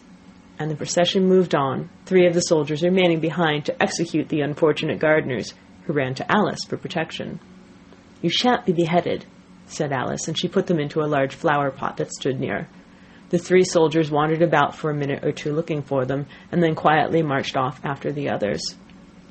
"Are their heads off?" shouted the Queen. "Their heads are gone, if it please your Majesty," the soldiers shouted in reply. "That's right," shouted the Queen. "Can you play croquet?" The soldiers were silent and looked at Alice, as the question was evidently meant for her. "Yes," shouted Alice. "Come on, then," roared the Queen, and Alice joined the procession, wondering very much what would happen next. "It's a very fine day," said a timid voice at her side. She was walking by the white rabbit, who was peeping anxiously into her face. "Very," said Alice. "Where's the Duchess?" "Shh, shh," said the rabbit in a low, hurried tone. He looked anxiously over his shoulder as he spoke, and then raised himself upon tiptoe, put his mouth close to her ear, and whispered, "She's under sentence of execution." "What for?" said Alice. "Did you say, 'what a pity'?" the rabbit asked. "No, I didn't," said Alice. "I don't think it's at all a pity. I said, 'what for?'" "She boxed the Queen's ears," the rabbit began. Alice gave a little scream of laughter. "Oh, hush!" the rabbit whispered in a frightened tone. "The Queen will hear you. You see, she came rather late, and the Queen said—" "Get to your places!" shouted the Queen in a voice of thunder, and people began running about in all directions, tumbling up against each other. However, they got settled down in a minute or 2, and the game began. Alice thought she had never seen such a curious croquet ground in her life. It was all ridges and furrows. The balls were live hedgehogs, the mallets live flamingos, and the soldiers had to double themselves up and to stand on their hands and feet to make the arches. The chief difficulty Alice found at first was in managing her flamingo. She succeeded in getting its body tucked away comfortably enough under her arm, with its legs hanging down, but generally, just as she got its neck nicely straightened out, and was going to give the hedgehog a blow with its head, it would twist itself round and look up in her face, with such a puzzled expression that she could not help bursting out laughing. And when she got its head down, and she was going to begin again, it was very provoking to find that the hedgehog had unrolled itself and was in the act of crawling away. Besides all this, there was generally a ridge or furrow in the way wherever she wanted to send the hedgehog to, and as the doubled-up soldiers were always getting up and walking off to other parts of the ground, Alice soon came to the conclusion that it was a very difficult game indeed.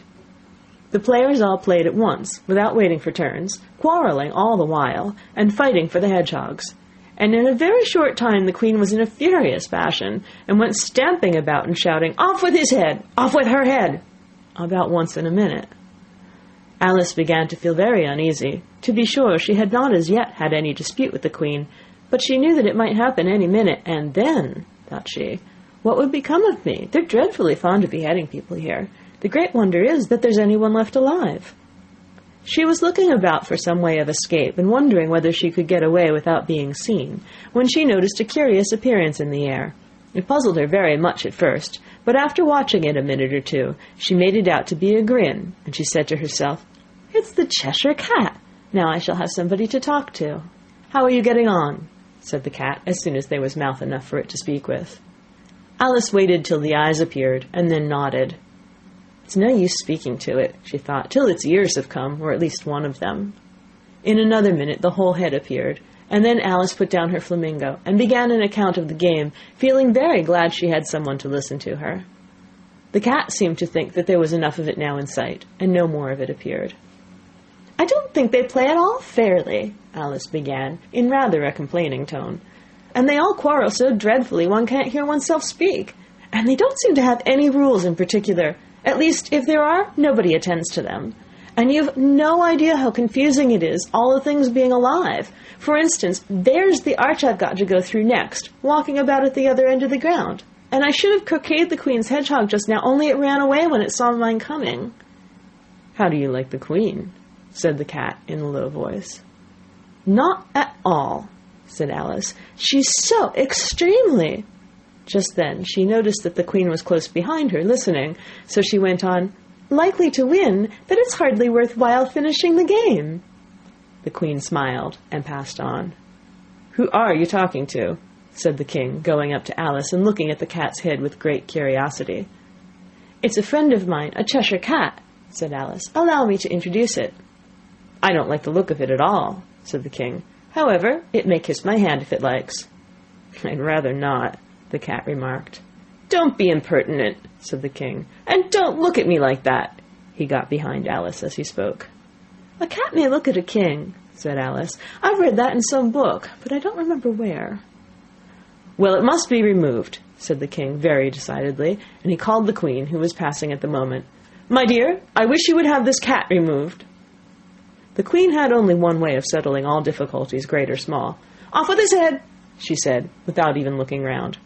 "I'll fetch the executioner myself," said the King eagerly, and he hurried off. Alice thought she might as well go back and see how the game was going on, as she heard the Queen's voice in the distance screaming with passion. She'd already heard her sentence 3 of the players to be executed for having missed their turns, and she did not like the look of things at all, as the game was in such confusion that she never knew whether it was her turn or not. So she went in search of her hedgehog. The hedgehog was engaged in a fight with another hedgehog, which seemed to Alice an excellent opportunity for croqueting one of them with the other. The only difficulty was that her flamingo was gone across to the other side of the garden, where Alice could see it trying in a helpless sort of way to fly up into a tree. By the time she had caught the flamingo and brought it back, the fight was over, and both the hedgehogs were out of sight. "But it doesn't matter much," thought Alice, "as all the arches are gone from this side of the ground." So she tucked it away under her arm, that it might not escape again, and went back for a little more conversation with her friend. When she got back to the Cheshire Cat, she was surprised to find quite a large crowd collected around it. There was a dispute going on between the executioner, the King, and the Queen, who were all talking at once, while all the rest were quite silent and looked very uncomfortable.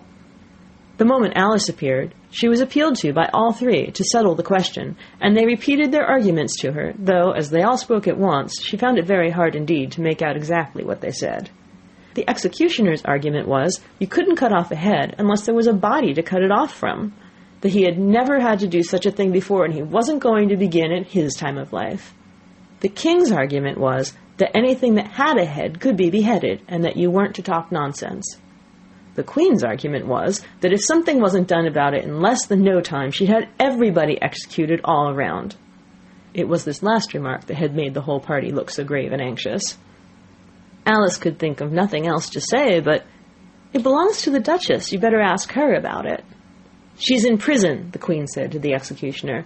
"Fetch her here." And the executioner went off like an arrow. The cat's head began fading away the moment he was gone, and by the time he had come back with the Duchess, it had entirely disappeared. So the king and the executioner ran wildly up and down looking for it, while the rest of the party went back to the game. End of Chapter 8.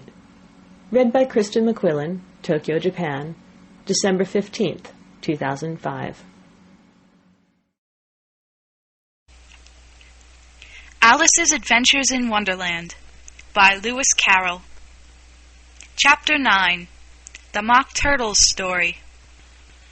"You can't think how glad I am to see you again, you dear old thing," said the Duchess, as she tucked her arm affectionately into Alice's, and they walked off together.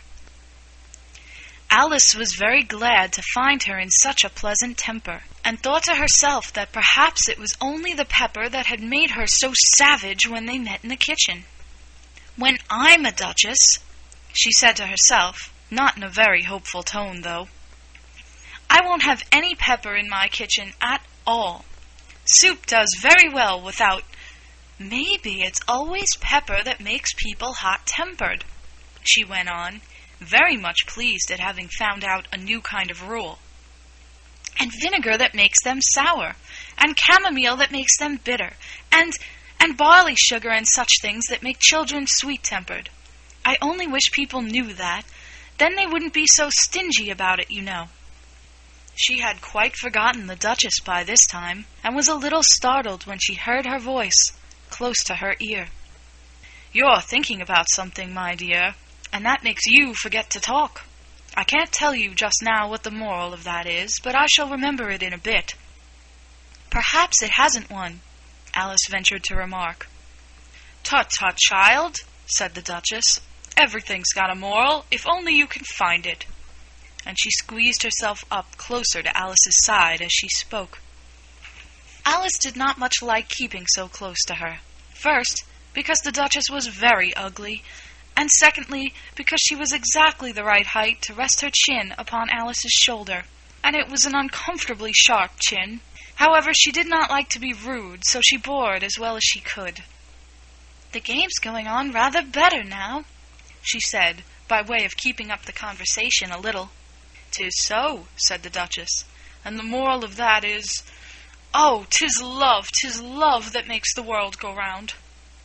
"Somebody said," Alice whispered, "that it's done by everybody minding their own business." Well, it means much the same thing," said the Duchess, digging her sharp little chin into Alice's shoulder, as she added, "and the moral of that is, take care of the sense, and the sounds will take care of themselves." How fond she is of finding morals in things, Alice thought to herself. "I dare say you're wondering why I don't put my arm round your waist," the Duchess said after a pause. "The reason is that I'm doubtful about the temper of your flamingo. Shall I try the experiment?" "He might bite," Alice cautiously replied, not feeling at all anxious to have the experiment tried. "Very true," said the Duchess. "Flamingos and mustard both bite, and the moral of that is, birds of a feather flock together." "Only mustard isn't a bird," Alice remarked. "Right as usual," said the Duchess. "What a clear way you have of putting things." "It's a mineral, I think," said Alice. "Of course it is," said the Duchess, who seemed ready to agree to everything that Alice said. "There's a large mustard mine near here, and the moral of that is, The more there is of mine, the less there is of yours." "Oh, I know," exclaimed Alice, who had not attended to this last remark. "It's a vegetable. It doesn't look like one, but it is." "I quite agree with you," said the Duchess. "And the moral of that is, be what you would seem to be. Or, if you'd like it put more simply, never imagine yourself not to be otherwise than what it might appear to others that what you were or might have been was not otherwise than what you had been would have appeared to them to be otherwise."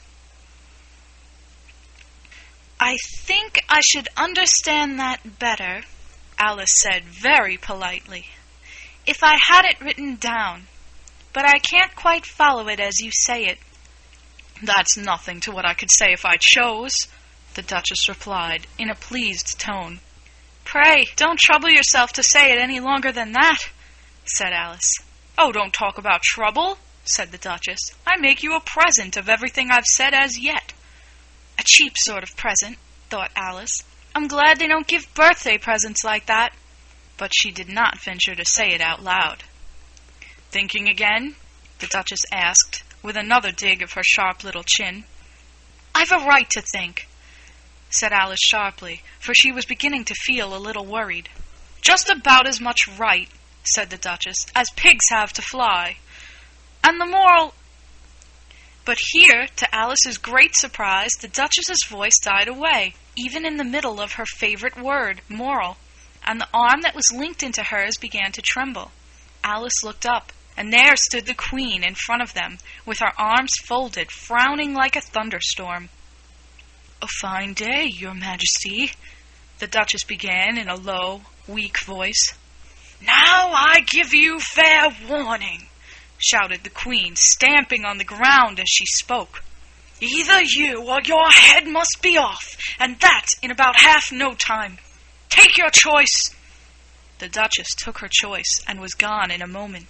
"Let's go on with the game," the Queen said to Alice, and Alice was too much frightened to say a word, but slowly followed her back to the croquet ground. The other guests had taken advantage of the Queen's absence, and were resting in the shade. However, the moment they saw her, they hurried back to the game, the Queen merely remarking that a moment's delay would cost them their lives. All the time they were playing, the Queen never left off quarreling with the other players, and shouting, "Off with his head!" or "Off with her head!" Those whom she sentenced were taken into custody by the soldiers, who, of course, had to leave off being archers to do this, so that by the end of half an hour or so there were no archers left, and all the players, except the King, the Queen, and Alice, were in custody and under sentence of execution. Then the Queen left off, quite out of breath, and said to Alice, "Have you seen the mock turtle yet?" "No," said Alice. "I don't even know what a mock turtle is." "It's the thing mock turtle soup is made from," said the Queen. "I never saw one, or heard of one," said Alice. "Come on, then," said the Queen, "and he shall tell you his history." As they walked off together, Alice heard the King say in a low voice to the company generally, "You are all pardoned." "Come, that's a good thing," she said to herself, for she had felt quite unhappy at the number of executions the Queen had ordered. They very soon came upon a griffin, lying fast asleep in the sun. If you don't know what a griffin is, look at the picture. "Up, lazy thing," said the Queen, "and take this young lady to see the mock turtle, and to hear his history. I must go back and see after some executions I have ordered." And she walked off, leaving Alice alone with the griffin. Alice did not quite like the look of the creature, but on the whole she thought it would be quite as safe to stay with it as to go after that savage Queen. So she waited. The griffin sat up and rubbed its eyes. Then it watched the Queen till she was out of sight. Then it chuckled. "What fun," said the griffin, half to itself, half to Alice. "What is the fun?" said Alice. "Why, she," said the griffin. "It's all her fancy, that. They never executes nobody, you know. Come on." "Everybody says come on here," thought Alice, as she went slowly after it. "I never was so ordered about in all my life, never." They had not gone far before they saw the mock turtle in the distance, sitting sad and lonely on a little ledge of rock. And as they came nearer, Alice could hear him sighing as if his heart would break. She pitied him deeply. "What is his sorrow?" she asked the Gryphon, and the Gryphon answered, very nearly in the same words as before. "It's all his fancy, that. He hasn't got no sorrow, you know. Come on." So they went up to the Mock Turtle, who looked at them with large eyes full of tears, but said nothing. "This here young lady," said the Gryphon, "she wants for to know your history, she do." "I'll tell it her," said the Mock Turtle in a deep, hollow tone. "Sit down, both of you, and don't speak a word till I've finished." So they sat down, and nobody spoke for some minutes. Alice thought to herself, "I don't see how he can even finish if he doesn't begin." But she waited patiently. "Once," said the Mock Turtle at last, with a deep sigh, "I was a real turtle."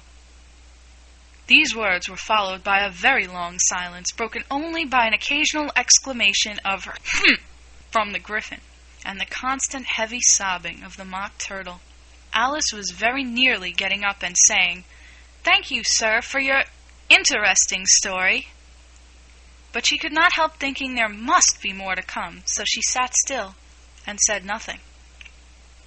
"When we were little," the Mock Turtle went on at last, more calmly, though still sobbing a little now and then, "we went to school in the sea.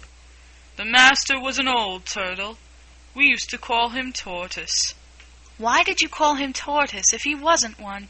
Alice asked. "We called him Tortoise because he taught us," said the Mock Turtle angrily.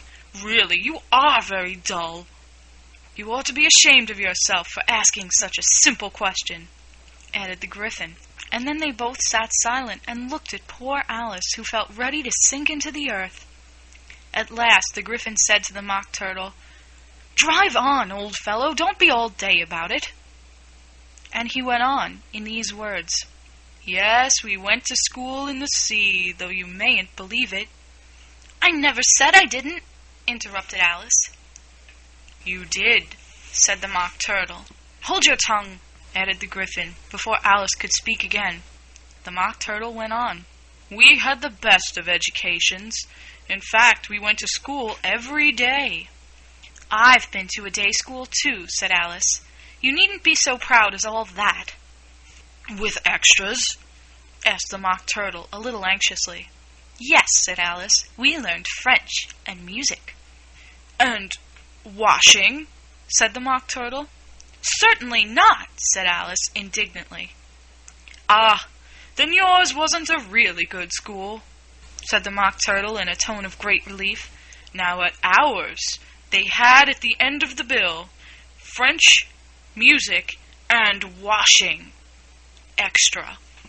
"You couldn't have wanted it much," said Alice, "living at the bottom of the sea."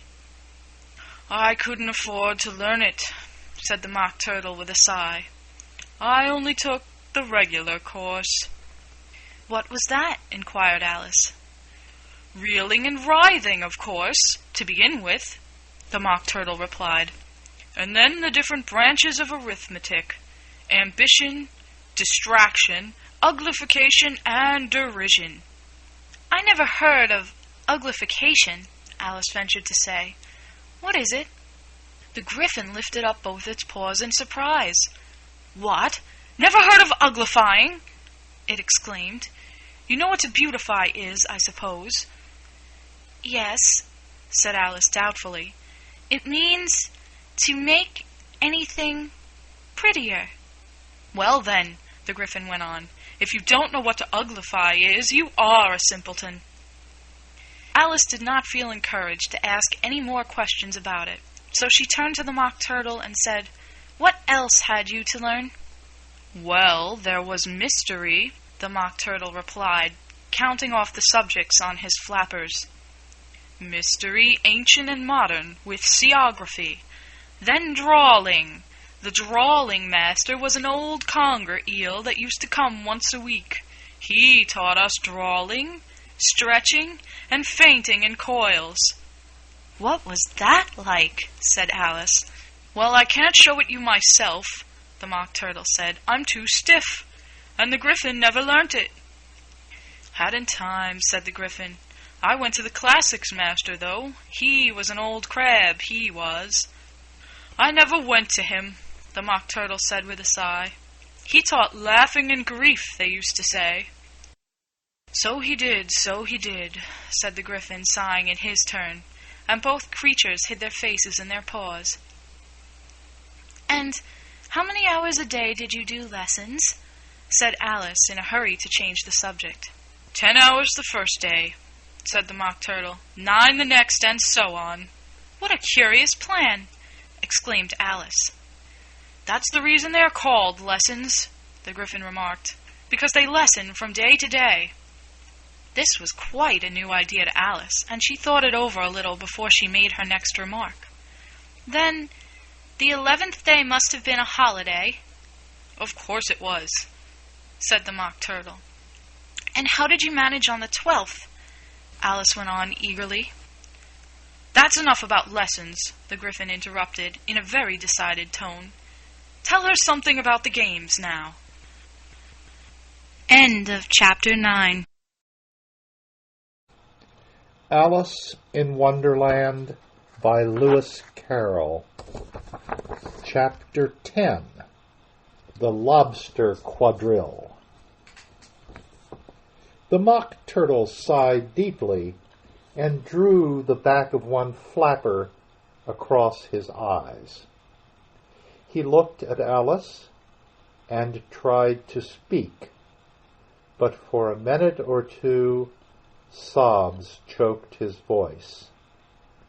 Same as if he had a bone in his throat, said the Gryphon, and it set to work shaking him and punching him in the back. At last the Mock Turtle recovered his voice, and, with tears running down his cheeks, he went on again. You may not have lived much under the sea. I haven't, said Alice. And perhaps you were never even introduced to a lobster. Alice began to say, I once tasted, but checked herself hastily and said, No, never. So you can have no idea what a delightful thing a lobster quadrille is. No, indeed, said Alice. What sort of a dance is it? Why, said the Gryphon, you first form into a line along the seashore. 2 lines, cried the Mock Turtle. Seals, turtles, salmon, and so on. Then, when you've cleared all the jellyfish out of the way, that generally takes some time, interrupted the Gryphon. You advance twice, each with a lobster as a partner, cried the Gryphon. Of course, the Mock Turtle said. Advance twice, set to partners. Change lobsters and retire in the same order, continued the Gryphon. Then, you know, the Mock Turtle went on, you throw the lobsters, shouted the Gryphon, with a bound into the air, as far out to sea as you can. Swim after them, screamed the Gryphon. Turn a somersault in the sea, cried the Mock Turtle, capering wildly about. Change lobsters again, yelled the Gryphon at the top of his voice. Back to land again, and that's all the first figure, said the Mock Turtle, suddenly dropping his voice, and the 2 creatures, who had been jumping about like mad things all this time, sat down again very sadly and quietly, and looked at Alice. "It must be a very pretty dance," said Alice timidly. "Would you like to see a little of it?" said the Mock Turtle. "Very much indeed," said Alice. "Come, let's try the first figure," said the Mock Turtle to the Gryphon. "We can do without lobsters, you know. Which shall sing?" "Oh, you sing," said the Gryphon. "I've forgotten the words." So they began solemnly dancing around and round Alice, every now and then treading on her toes when they passed too close, and waving their forepaws to mark the time, while the Mock Turtle sang this very slowly and sadly. "Will you walk a little faster?" said a whiting to a snail. "There's a porpoise close behind us, and he's treading on my tail. See how eagerly the lobsters and the turtles all advance. They are waiting on the shingle. Will you come and join the dance? Will you, won't you, will you, won't you, will you join the dance? Will you, won't you, will you, won't you join the dance?" You can really have no notion how delightful it will be when they take us up and throw us, with the lobsters, out to sea. But the snail replied, "Too far, too far," and gave a look askance. Said he thanked the whiting kindly, but he would not join the dance. Would not, could not, would not, could not, would not join the dance. Would not, could not, would not, could not join the dance. "What matters it how far we go?" his scaly friend replied. "There is another shore, you know, upon the other side. The further off from England, the nearer is to France. Then turn not pale, beloved snail, but come and join the dance. Will you, won't you, will you, won't you, will you join the dance? Will you, won't you, will you, won't you join the dance?" "Thank you. It's a very interesting dance to watch," said Alice, feeling very glad that it was over at last. "And I do so like that curious song about the whiting." "Oh, as to the whiting," said the Mock Turtle, you've seen them, of course." "Yes," said Alice, "I've often seen them at She checked herself hastily. "I don't know where Din may be," said the Mock Turtle, "but if you've seen them so often, of course you know what they're like." "I believe so," Alice replied thoughtfully. "They have their tails in their mouths, and they're all over crumbs." "You're wrong about the crumbs," said the Mock Turtle. "Crumbs would all wash off in the sea. But they have their tails in their mouths, and the reason is..." Here the Mock Turtle yawned and shut his eyes. "Tell her about the reason and all that," he said to the Gryphon.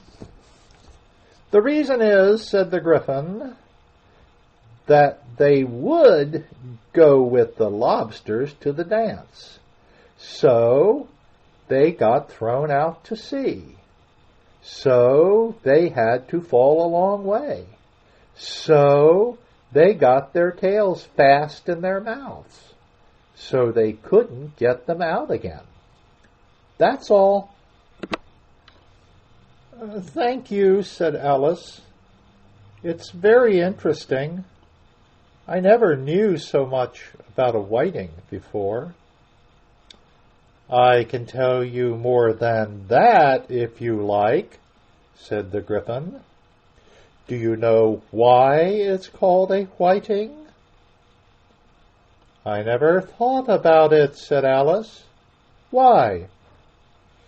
It does the boots and shoes, the Gryphon replied very solemnly. Alice was thoroughly puzzled. Does the boots and shoes? She repeated in a wondering tone. Why, what are your shoes done with? Said the Gryphon. I mean, what makes them so shiny? Alice looked down at them and considered a little before she gave her answer. They're done with blacking, I believe.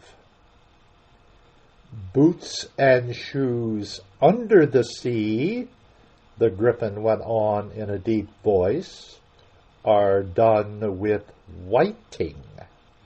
Now you know. And what are they made of? Alice asked in a tone of great curiosity. Soles and eels, of course, the Gryphon replied rather impatiently. Any shrimp could have told you that. If I'd been the whiting, said Alice, whose thoughts were still running on the song, I'd have said to the porpoise, keep back, please. We don't want you with us. They were obliged to have him with them, the Mock Turtle said. No wise fish would go anywhere without a porpoise. Wouldn't it really? Said Alice in a tone of great surprise. Of course not, said the Mock Turtle. Why, if a fish came to me and told me he was going on a journey, I would say, with what purpose? Don't you mean purpose? Said Alice. I mean what I say, the Mock Turtle replied in an offended tone. And the Gryphon added, Come, let's hear some of your adventures. I could tell you my adventures beginning from this morning, said Alice a little timidly, but it's no use going back to yesterday, because I was a different person then.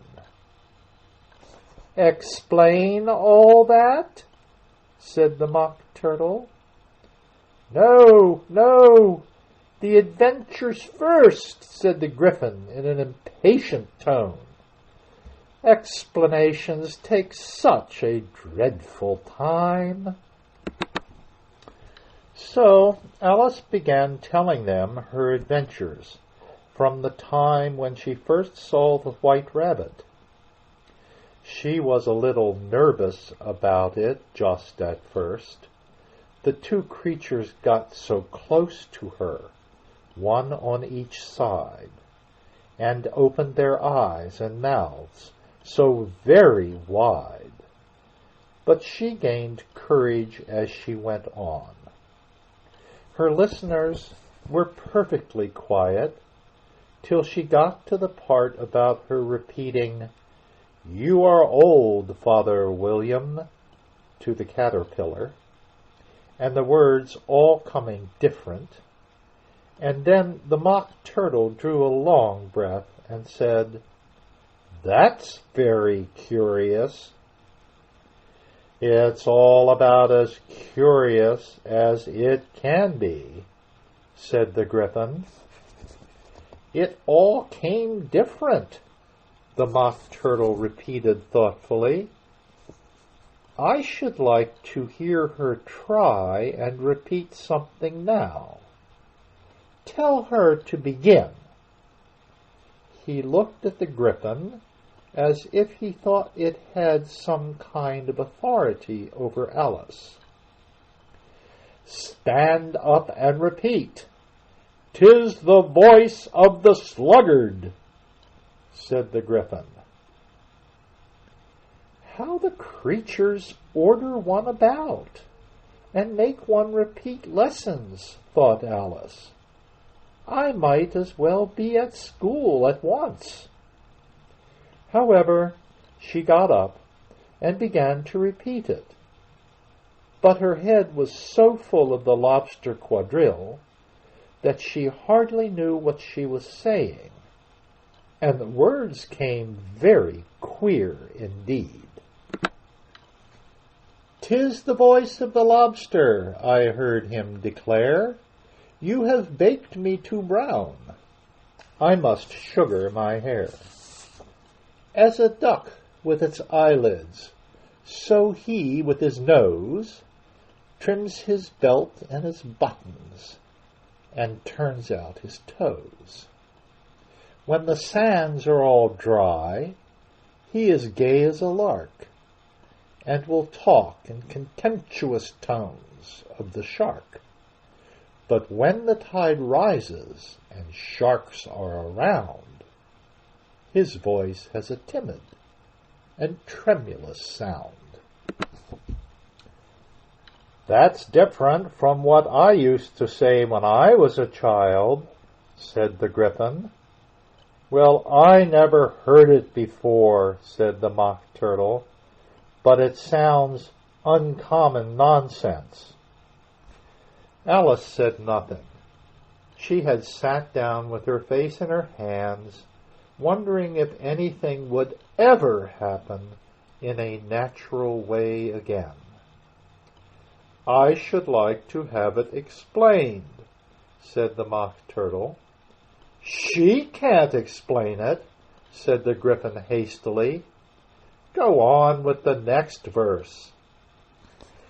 "But about his toes," the Mock Turtle persisted. "How could he turn them out with his nose, you know?"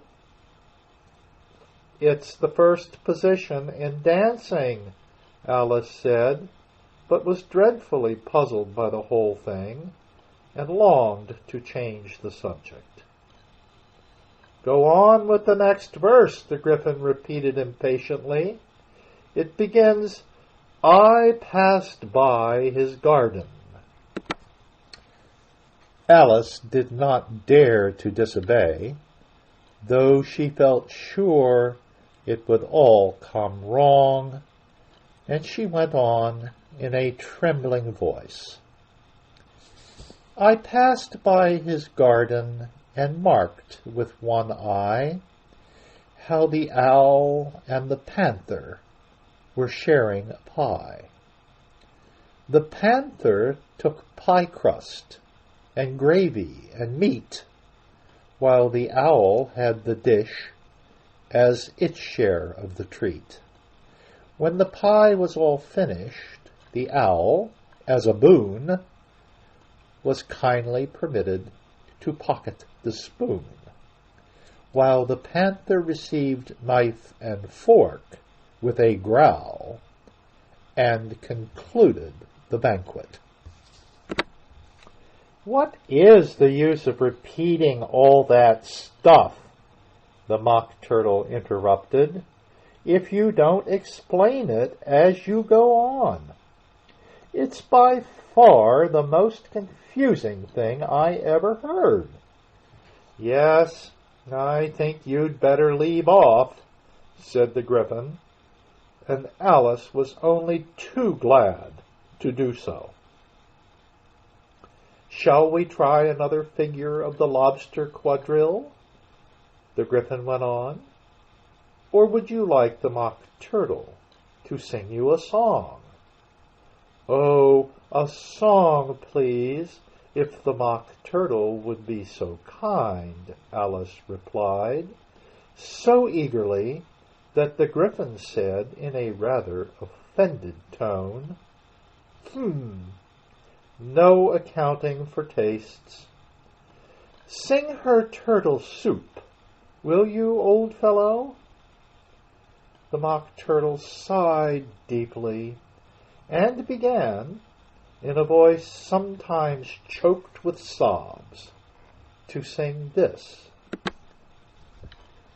"Beautiful soup, so rich and green, waiting in a hot tureen.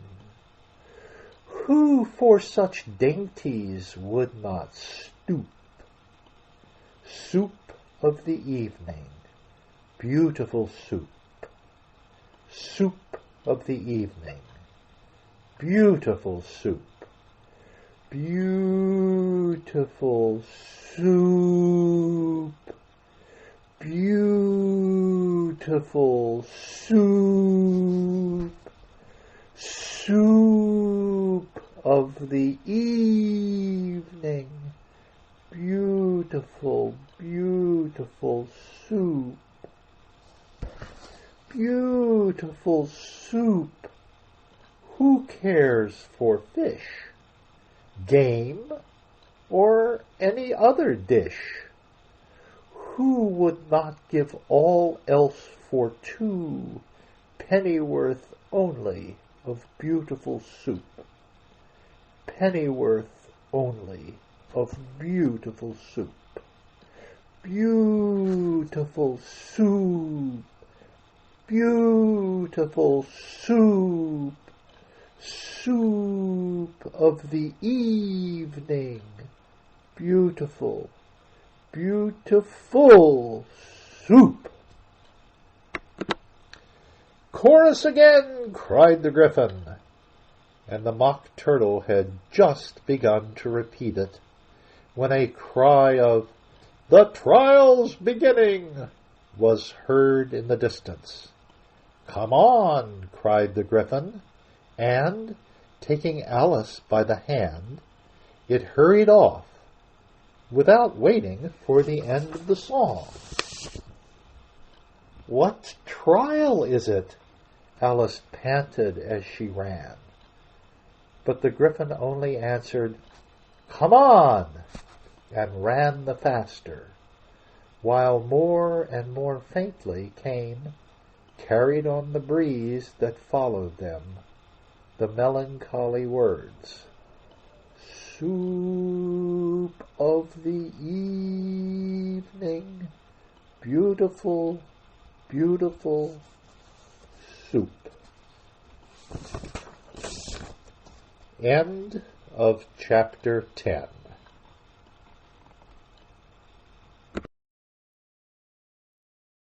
Alice in Wonderland by Lewis Carroll, Chapter 11. The King and Queen of Hearts were seated on their throne when they arrived, with a great crowd assembled about them, all sorts of little birds and beasts, as well as a whole pack of cards. The knave was standing before them in chains, with a soldier on each side to guard him, and near the king was the white rabbit, with a trumpet in one hand and a scroll of parchment in the other. In the very middle of the court was a table, with a large dish of tarts upon it. They looked so good that it made Alice quite hungry to look at them. "I wish they'd get the trial done," she thought, "and hand round the refreshments." But there seemed to be no chance of this, so she began looking at everything about her to pass away the time. Alice had never been in a court of justice before, but she had read about them in books, and she was quite pleased to find that she knew the name of nearly everything there. "That's the judge," she said to herself, "because of his great wig." The judge, by the way, was the king, and as he wore his crown over the wig, he did not look at all comfortable, and it was certainly not becoming. And that's the jury box, thought Alice. And those 12 creatures, she was obliged to say creatures, you see, because some of them were animals and some were birds. I suppose they are the jurors. She said this last word 2 or 3 times over to herself, being rather proud of it, for she thought, and rightly too, that very few little girls of her age knew the meaning of it at all. However, jurymen would have done just as well. The 12 jurors were all writing very busily on slates. "What are they doing?" Alice whispered to the Gryphon. "They can't have anything to put down yet, before the trial's begun." "They're putting down their names," the Gryphon whispered in reply, "for fear that they should forget them before the end of the trial." "Stupid things!" Alice began in a loud, indignant voice, but she stopped hastily, for the White Rabbit cried out, "Silence in the court!" and the king put on his spectacles and looked anxiously round to make out who was talking.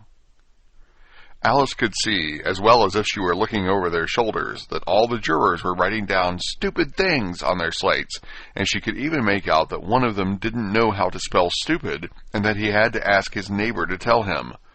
"A nice muddle their slates will be in before the trial's over," thought Alice. One of the jurors had a pencil that squeaked. This, of course, Alice could not stand, and she went round the court and got behind him, and very soon found an opportunity of taking it away.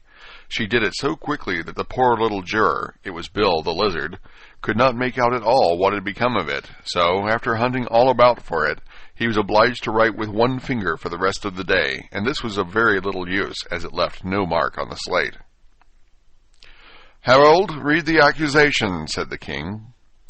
On this the White Rabbit blew 3 blasts on the trumpet, and then unrolled the parchment scroll and read as follows. "The Queen of Hearts, she made some tarts, all on a summer day. The Knave of Hearts, he stole those tarts, and took them quite away." "Consider your verdict," the king said to the jury. "Not yet, not yet," the rabbit hastily interrupted. "There's a great deal to come before that." "Call the first witness," said the king, and the White Rabbit blew 3 blasts on the trumpet and called out, "First witness." The first witness was the Hatter. He came in with a teacup in one hand and a piece of bread and butter in the other. "I beg pardon, your majesty," he began, "for bringing these in, but I hadn't quite finished my tea when I was sent for." "You ought to have finished," said the king. "When did you begin?"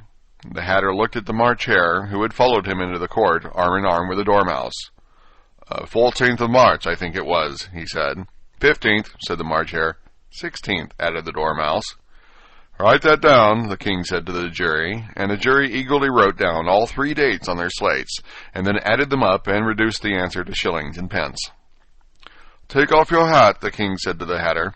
"It isn't mine," said the Hatter. "Stolen!" the king exclaimed, turning to the jury, who instantly made a memorandum of the fact.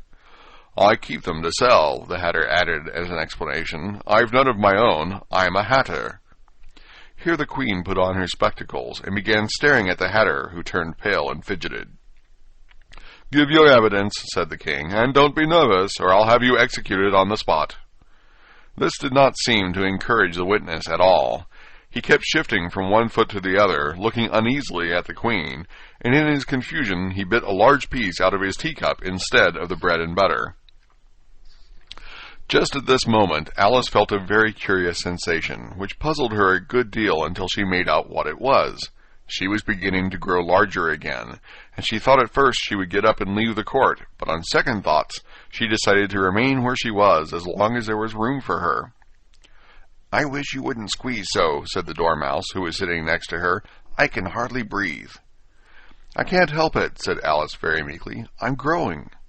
"You've no right to grow here," said the Dormouse. "Don't talk nonsense," said Alice more boldly. "You know you're growing too." "Yes, but I grow at a reasonable pace," said the Dormouse, "not in that ridiculous fashion." And he got up very sulkily and crossed over to the other side of the court.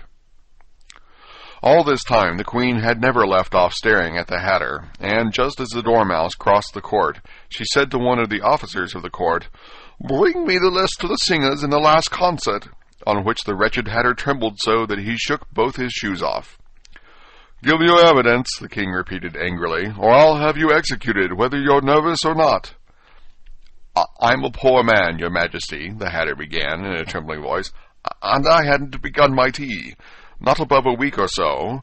And what with the bread and butter getting so thin, and the twinkling of the tea—" "The twinkling of the what?" said the king. "It begun with the tea," the Hatter replied. "Of course twinkling begins with the tea," said the king sharply. "Do you take me for a dunce? Go on."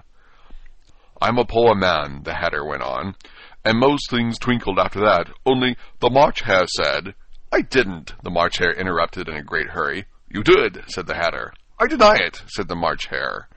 "He denies it," said the king. "Leave out that part." "Well, at any rate, the Dormouse said," the Hatter went on, looking anxiously round to see if he would deny it too, but the Dormouse denied nothing, being fast asleep. "After that," continued the Hatter, "I cut some more bread and butter." "But what did the Dormouse say?" one of the jury asked. "That I can't remember," said the Hatter. "You must remember," remarked the king, "or I'll have you executed." The miserable Hatter dropped his teacup and bread and butter and went down on one knee. "I'm a poor man, your majesty," he began. "You're a very poor speaker," said the king. Here one of the guinea pigs cheered, and was immediately suppressed by the officers of the court. As that is rather a hard word, I will just explain to you how it was done. They had a large canvas bag, which tied up at the mouth with strings. Into this they slipped the guinea pig head first, and then sat upon it. "I'm glad I've seen that done," thought Alice.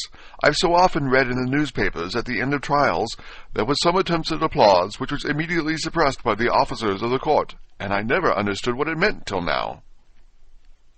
"If that's all you know about it, you may stand down," continued the king. "I can't go no lower," said the Hatter. "I'm on the floor as it is." "Then you may sit down," the king replied. Here the other guinea pig cheered, and was suppressed. "Come, that finished the guinea pigs," thought Alice. "Now we shall get on better." "I'd rather finish my tea," said the Hatter, with an anxious look at the Queen, who was reading the list of singers. "You may go," said the king, and the Hatter hurriedly left the court without even waiting to put his shoes on. "And just take his head off outside," the Queen added to one of the officers, but the Hatter was out of sight before the officer could get to the door. "Call the next witness," said the king. The next witness was the Duchess's cook. She carried the pepper box in her hand, and Alice guessed who it was, even before she got into the court, by the way the people near the door began sneezing all at once. "Give your evidence," said the king. "Sant," said the cook. The king looked anxiously at the White Rabbit, who said in a low voice, "Your Majesty must cross-examine this witness." "Well, if I must," the king said, with a melancholy air, and after folding his arms and frowning at the cook till his eyes were nearly out of sight, he said in a deep voice, "What are tarts made of?" "Pepper, mostly," said the cook. "Treacle," said a sleepy voice behind her. "Call that Dormouse!" the Queen shrieked out. "Behead that Dormouse! Turn that Dormouse out of court! Suppress him! Pinch him! Off with his whiskers!" For some minutes the whole court was in confusion, getting the Dormouse turned out, and by the time they had settled down again, the cook had disappeared. "Never mind," said the king, with an air of great relief. "Call the next witness," and he added in an undertone to the Queen, "Really, my dear, you must cross-examine the next witness. It quite makes my forehead ache." Alice watched the White Rabbit as he fumbled over the list, feeling very curious to see what the next witness would be like. "For they haven't gotten much evidence yet," she said to herself. Imagine her surprise when the White Rabbit read out, at the top of his shrill little voice, the name Alice! End of chapter 11. Alice's evidence. "Here!" cried Alice, quite forgetting in the flurry of the moment how large she had grown in the last few minutes, and she jumped up in such a hurry that she tipped over the jury box with the edge of her skirt, upsetting all the jurymen onto the heads of the crowd below, and there they lay, sprawling about, reminding her very much of a globe of goldfish she had accidentally upset the week before. "Oh, I beg your pardon," she exclaimed in a tone of great dismay, and began picking them up again as quickly as she could, for the accident of the goldfish kept running in her head, and she had a vague sort of idea that they must be collected at once and put back into the jury box, or they would die. "The trial cannot proceed," said the king in a very grave voice, "until all of the jurymen are back in their proper places. All," he repeated with great emphasis, looking hard at Alice as he said so.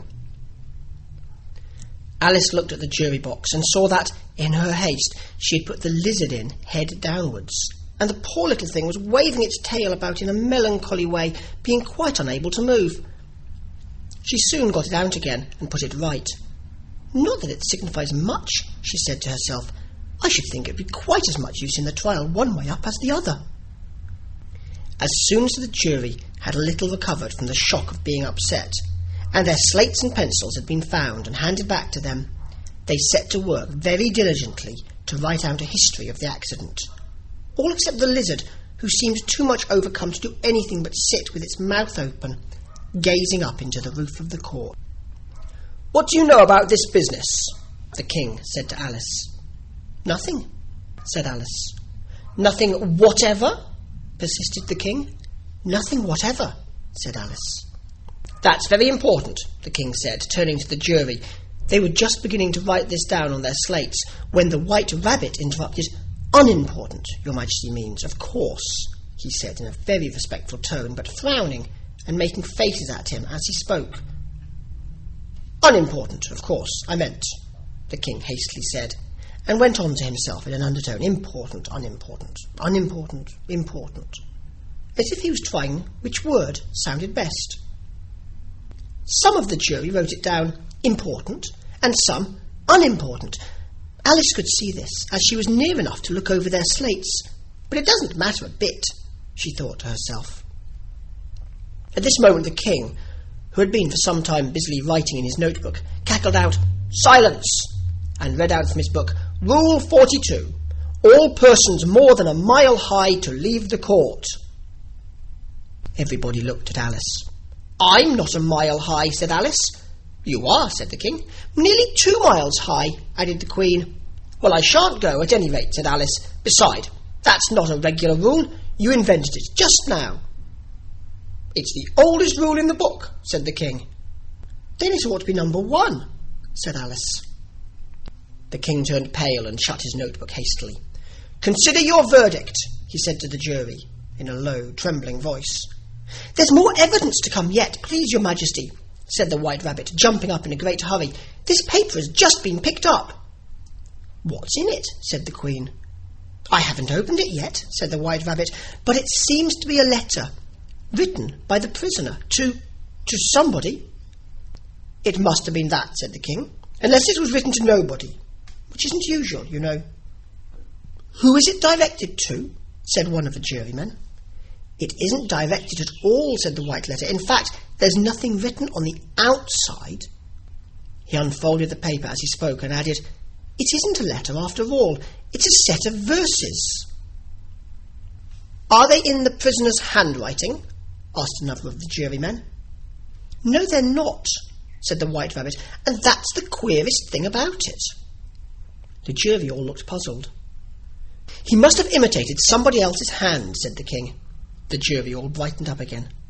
"Please, Your Majesty," said the knave, "I didn't write it, and they can't prove I did. There's no name signed at the end." "If you didn't sign it," said the King, "that only makes the matter worse. You must have meant some mischief, or else you'd have signed your name like an honest man." There was a general clapping of hands at this. It was the first really clever thing the King had said that day. "That proves his guilt," said the Queen. "It proves nothing of the sort," said Alice. "Why, you don't even know what they're about." "Read them," said the King. The White Rabbit put on his spectacles. "Where shall I begin, please, Your Majesty?" he asked. "Begin at the beginning," the King said gravely, "and go on till you come to the end, then stop." These were the verses the White Rabbit read. "They told me you had been to her and mentioned me to him. She gave me a good character, but said I could not swim. He sent them word I had not gone. We know it to be true. If she would push the matter on, what would become of you? I gave her 1, they gave him 2, you gave us 3 or more. They all returned from him to you, though they were mine before. If I or she should chance to be involved in this affair, he trusts to you to set them free, exactly as we were. My notion was that you had been, before she had this fit, an obstacle that came between him and ourselves and it.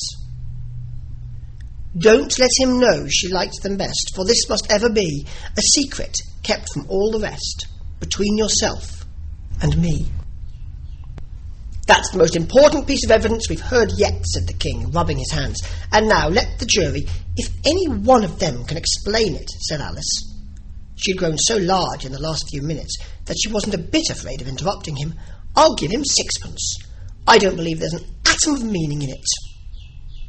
The jury all wrote this down on their slates. She doesn't believe there's an atom of meaning in it. But none of them attempted to explain the paper. "If there's no meaning in it," said the king, "that saves a world of trouble, you know, as we needn't try to find any. And yet I don't know," he went on, spreading out the verses on his knee and looking at them all with one eye. "I seem to see some meaning in them, after all. Said I could not swim. You can't swim, can you?" he added, turning to the knave. The knave shook his head sadly. "Do I look like it?" he said, which he certainly did not, being made entirely of cardboard. "All right so far," said the king, and he went on muttering over the verses to himself. "We know it to be true," that's the jury, of course. "I gave her 1, they gave him 2. Why, that must be what he did with the tarts, you know."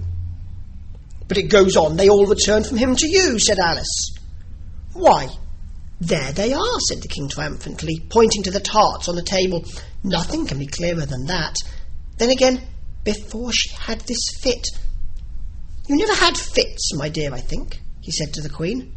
"Never," said the queen furiously, throwing an inkstand at the lizard as she spoke. The unfortunate little Bill had left off writing on his slate with one finger, as he found it made no mark. But he now hastily began again, using the ink that was trickling down his face, as long as it lasted. "Then the words don't fit you," said the king, looking round the court with a smile. There was a dead silence.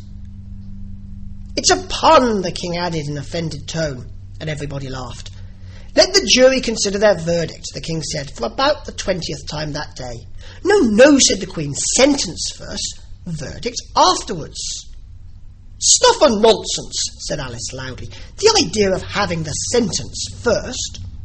"Hold your tongue," said the queen, turning purple. "I won't," said Alice. "Off with her head," the queen shouted at the top of her voice. Nobody moved. "Who cares for you?" said Alice. She had grown to her full size by this time. "You're nothing but a pack of cards." At this the whole pack rose up into the air and came flying down upon her. She gave a little scream, half of fright and half of anger, and tried to beat them off, and found herself lying on the bank, with her head in the lap of her sister, who was gently brushing away some dead leaves that had fluttered down from the tree upon her face. "Wake up, Alice, dear," said her sister. "Why, what a long sleep you've had." "Oh, I've had such a curious dream," said Alice. And she told her sister, as well as she could remember them, all these strange adventures of hers that you have just been reading about. And when she had finished, her sister kissed her and said, "It was a curious dream, dear, certainly. But now run into your tea. It's getting late." So Alice got up and ran off, thinking while she ran, as well she might, what a wonderful dream it had been. But her sister sat still, just as she left her, leaning her head on her hand, watching the setting sun, and thinking of little Alice, and all her wonderful adventures, till she too began dreaming, after a fashion. And this was her dream. First she dreamed of little Alice herself, and once again the tiny hands were clasped upon her knee, and the bright, eager eyes were looking up into hers, and she could hear the very tones of her voice, and see that queer little toss of her head to keep back the wandering hair that would always get into her eyes. And still, as she listened, or seemed to listen, the whole place around her became alive, the strange creatures of her little sister's dream. The long grass rustled at her feet as the white rabbit hurried by. The frightened mouse splashed his way through the neighbouring pool. She could hear the rattle of the teacups as the March Hare and his friends shared their never-ending meal, and the shrill voice of the Queen ordering off her unfortunate guests to execution. Once more the pig baby was sneezing on the Duchess's knee, while plates and dishes crashed around it. Once more the shriek of the griffin, the squealing of the lizard's slate pencil, and the choking of the suppressed guinea pigs filled the air, mixed up with the distant sobs of the miserable mock turtle. So she sat on, with closed eyes, and half believed herself in Wonderland, though she knew she had but to open them again, and all would change to dull reality. The grass would be only rustling in the wind, and the pool rippling to the waving of the reeds. The rattling teacups would change to tinkling sheep bells, and the queen's shrill cries to the voice of the shepherd boy. And the sneeze of the baby, the shriek of the griffin, and all the other queer noises would change, she knew, to the confused clamour of the busy farmyard, while the lowing of the cattle in the distance would take the place of the mock turtle's heavy sobs.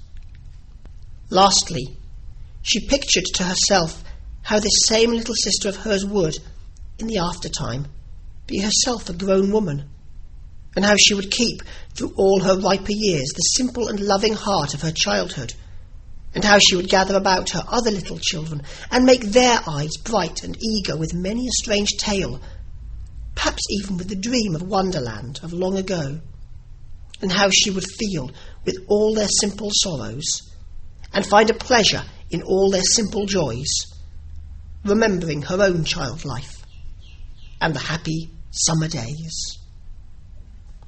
This is the end of Alice's Adventures in Wonderland.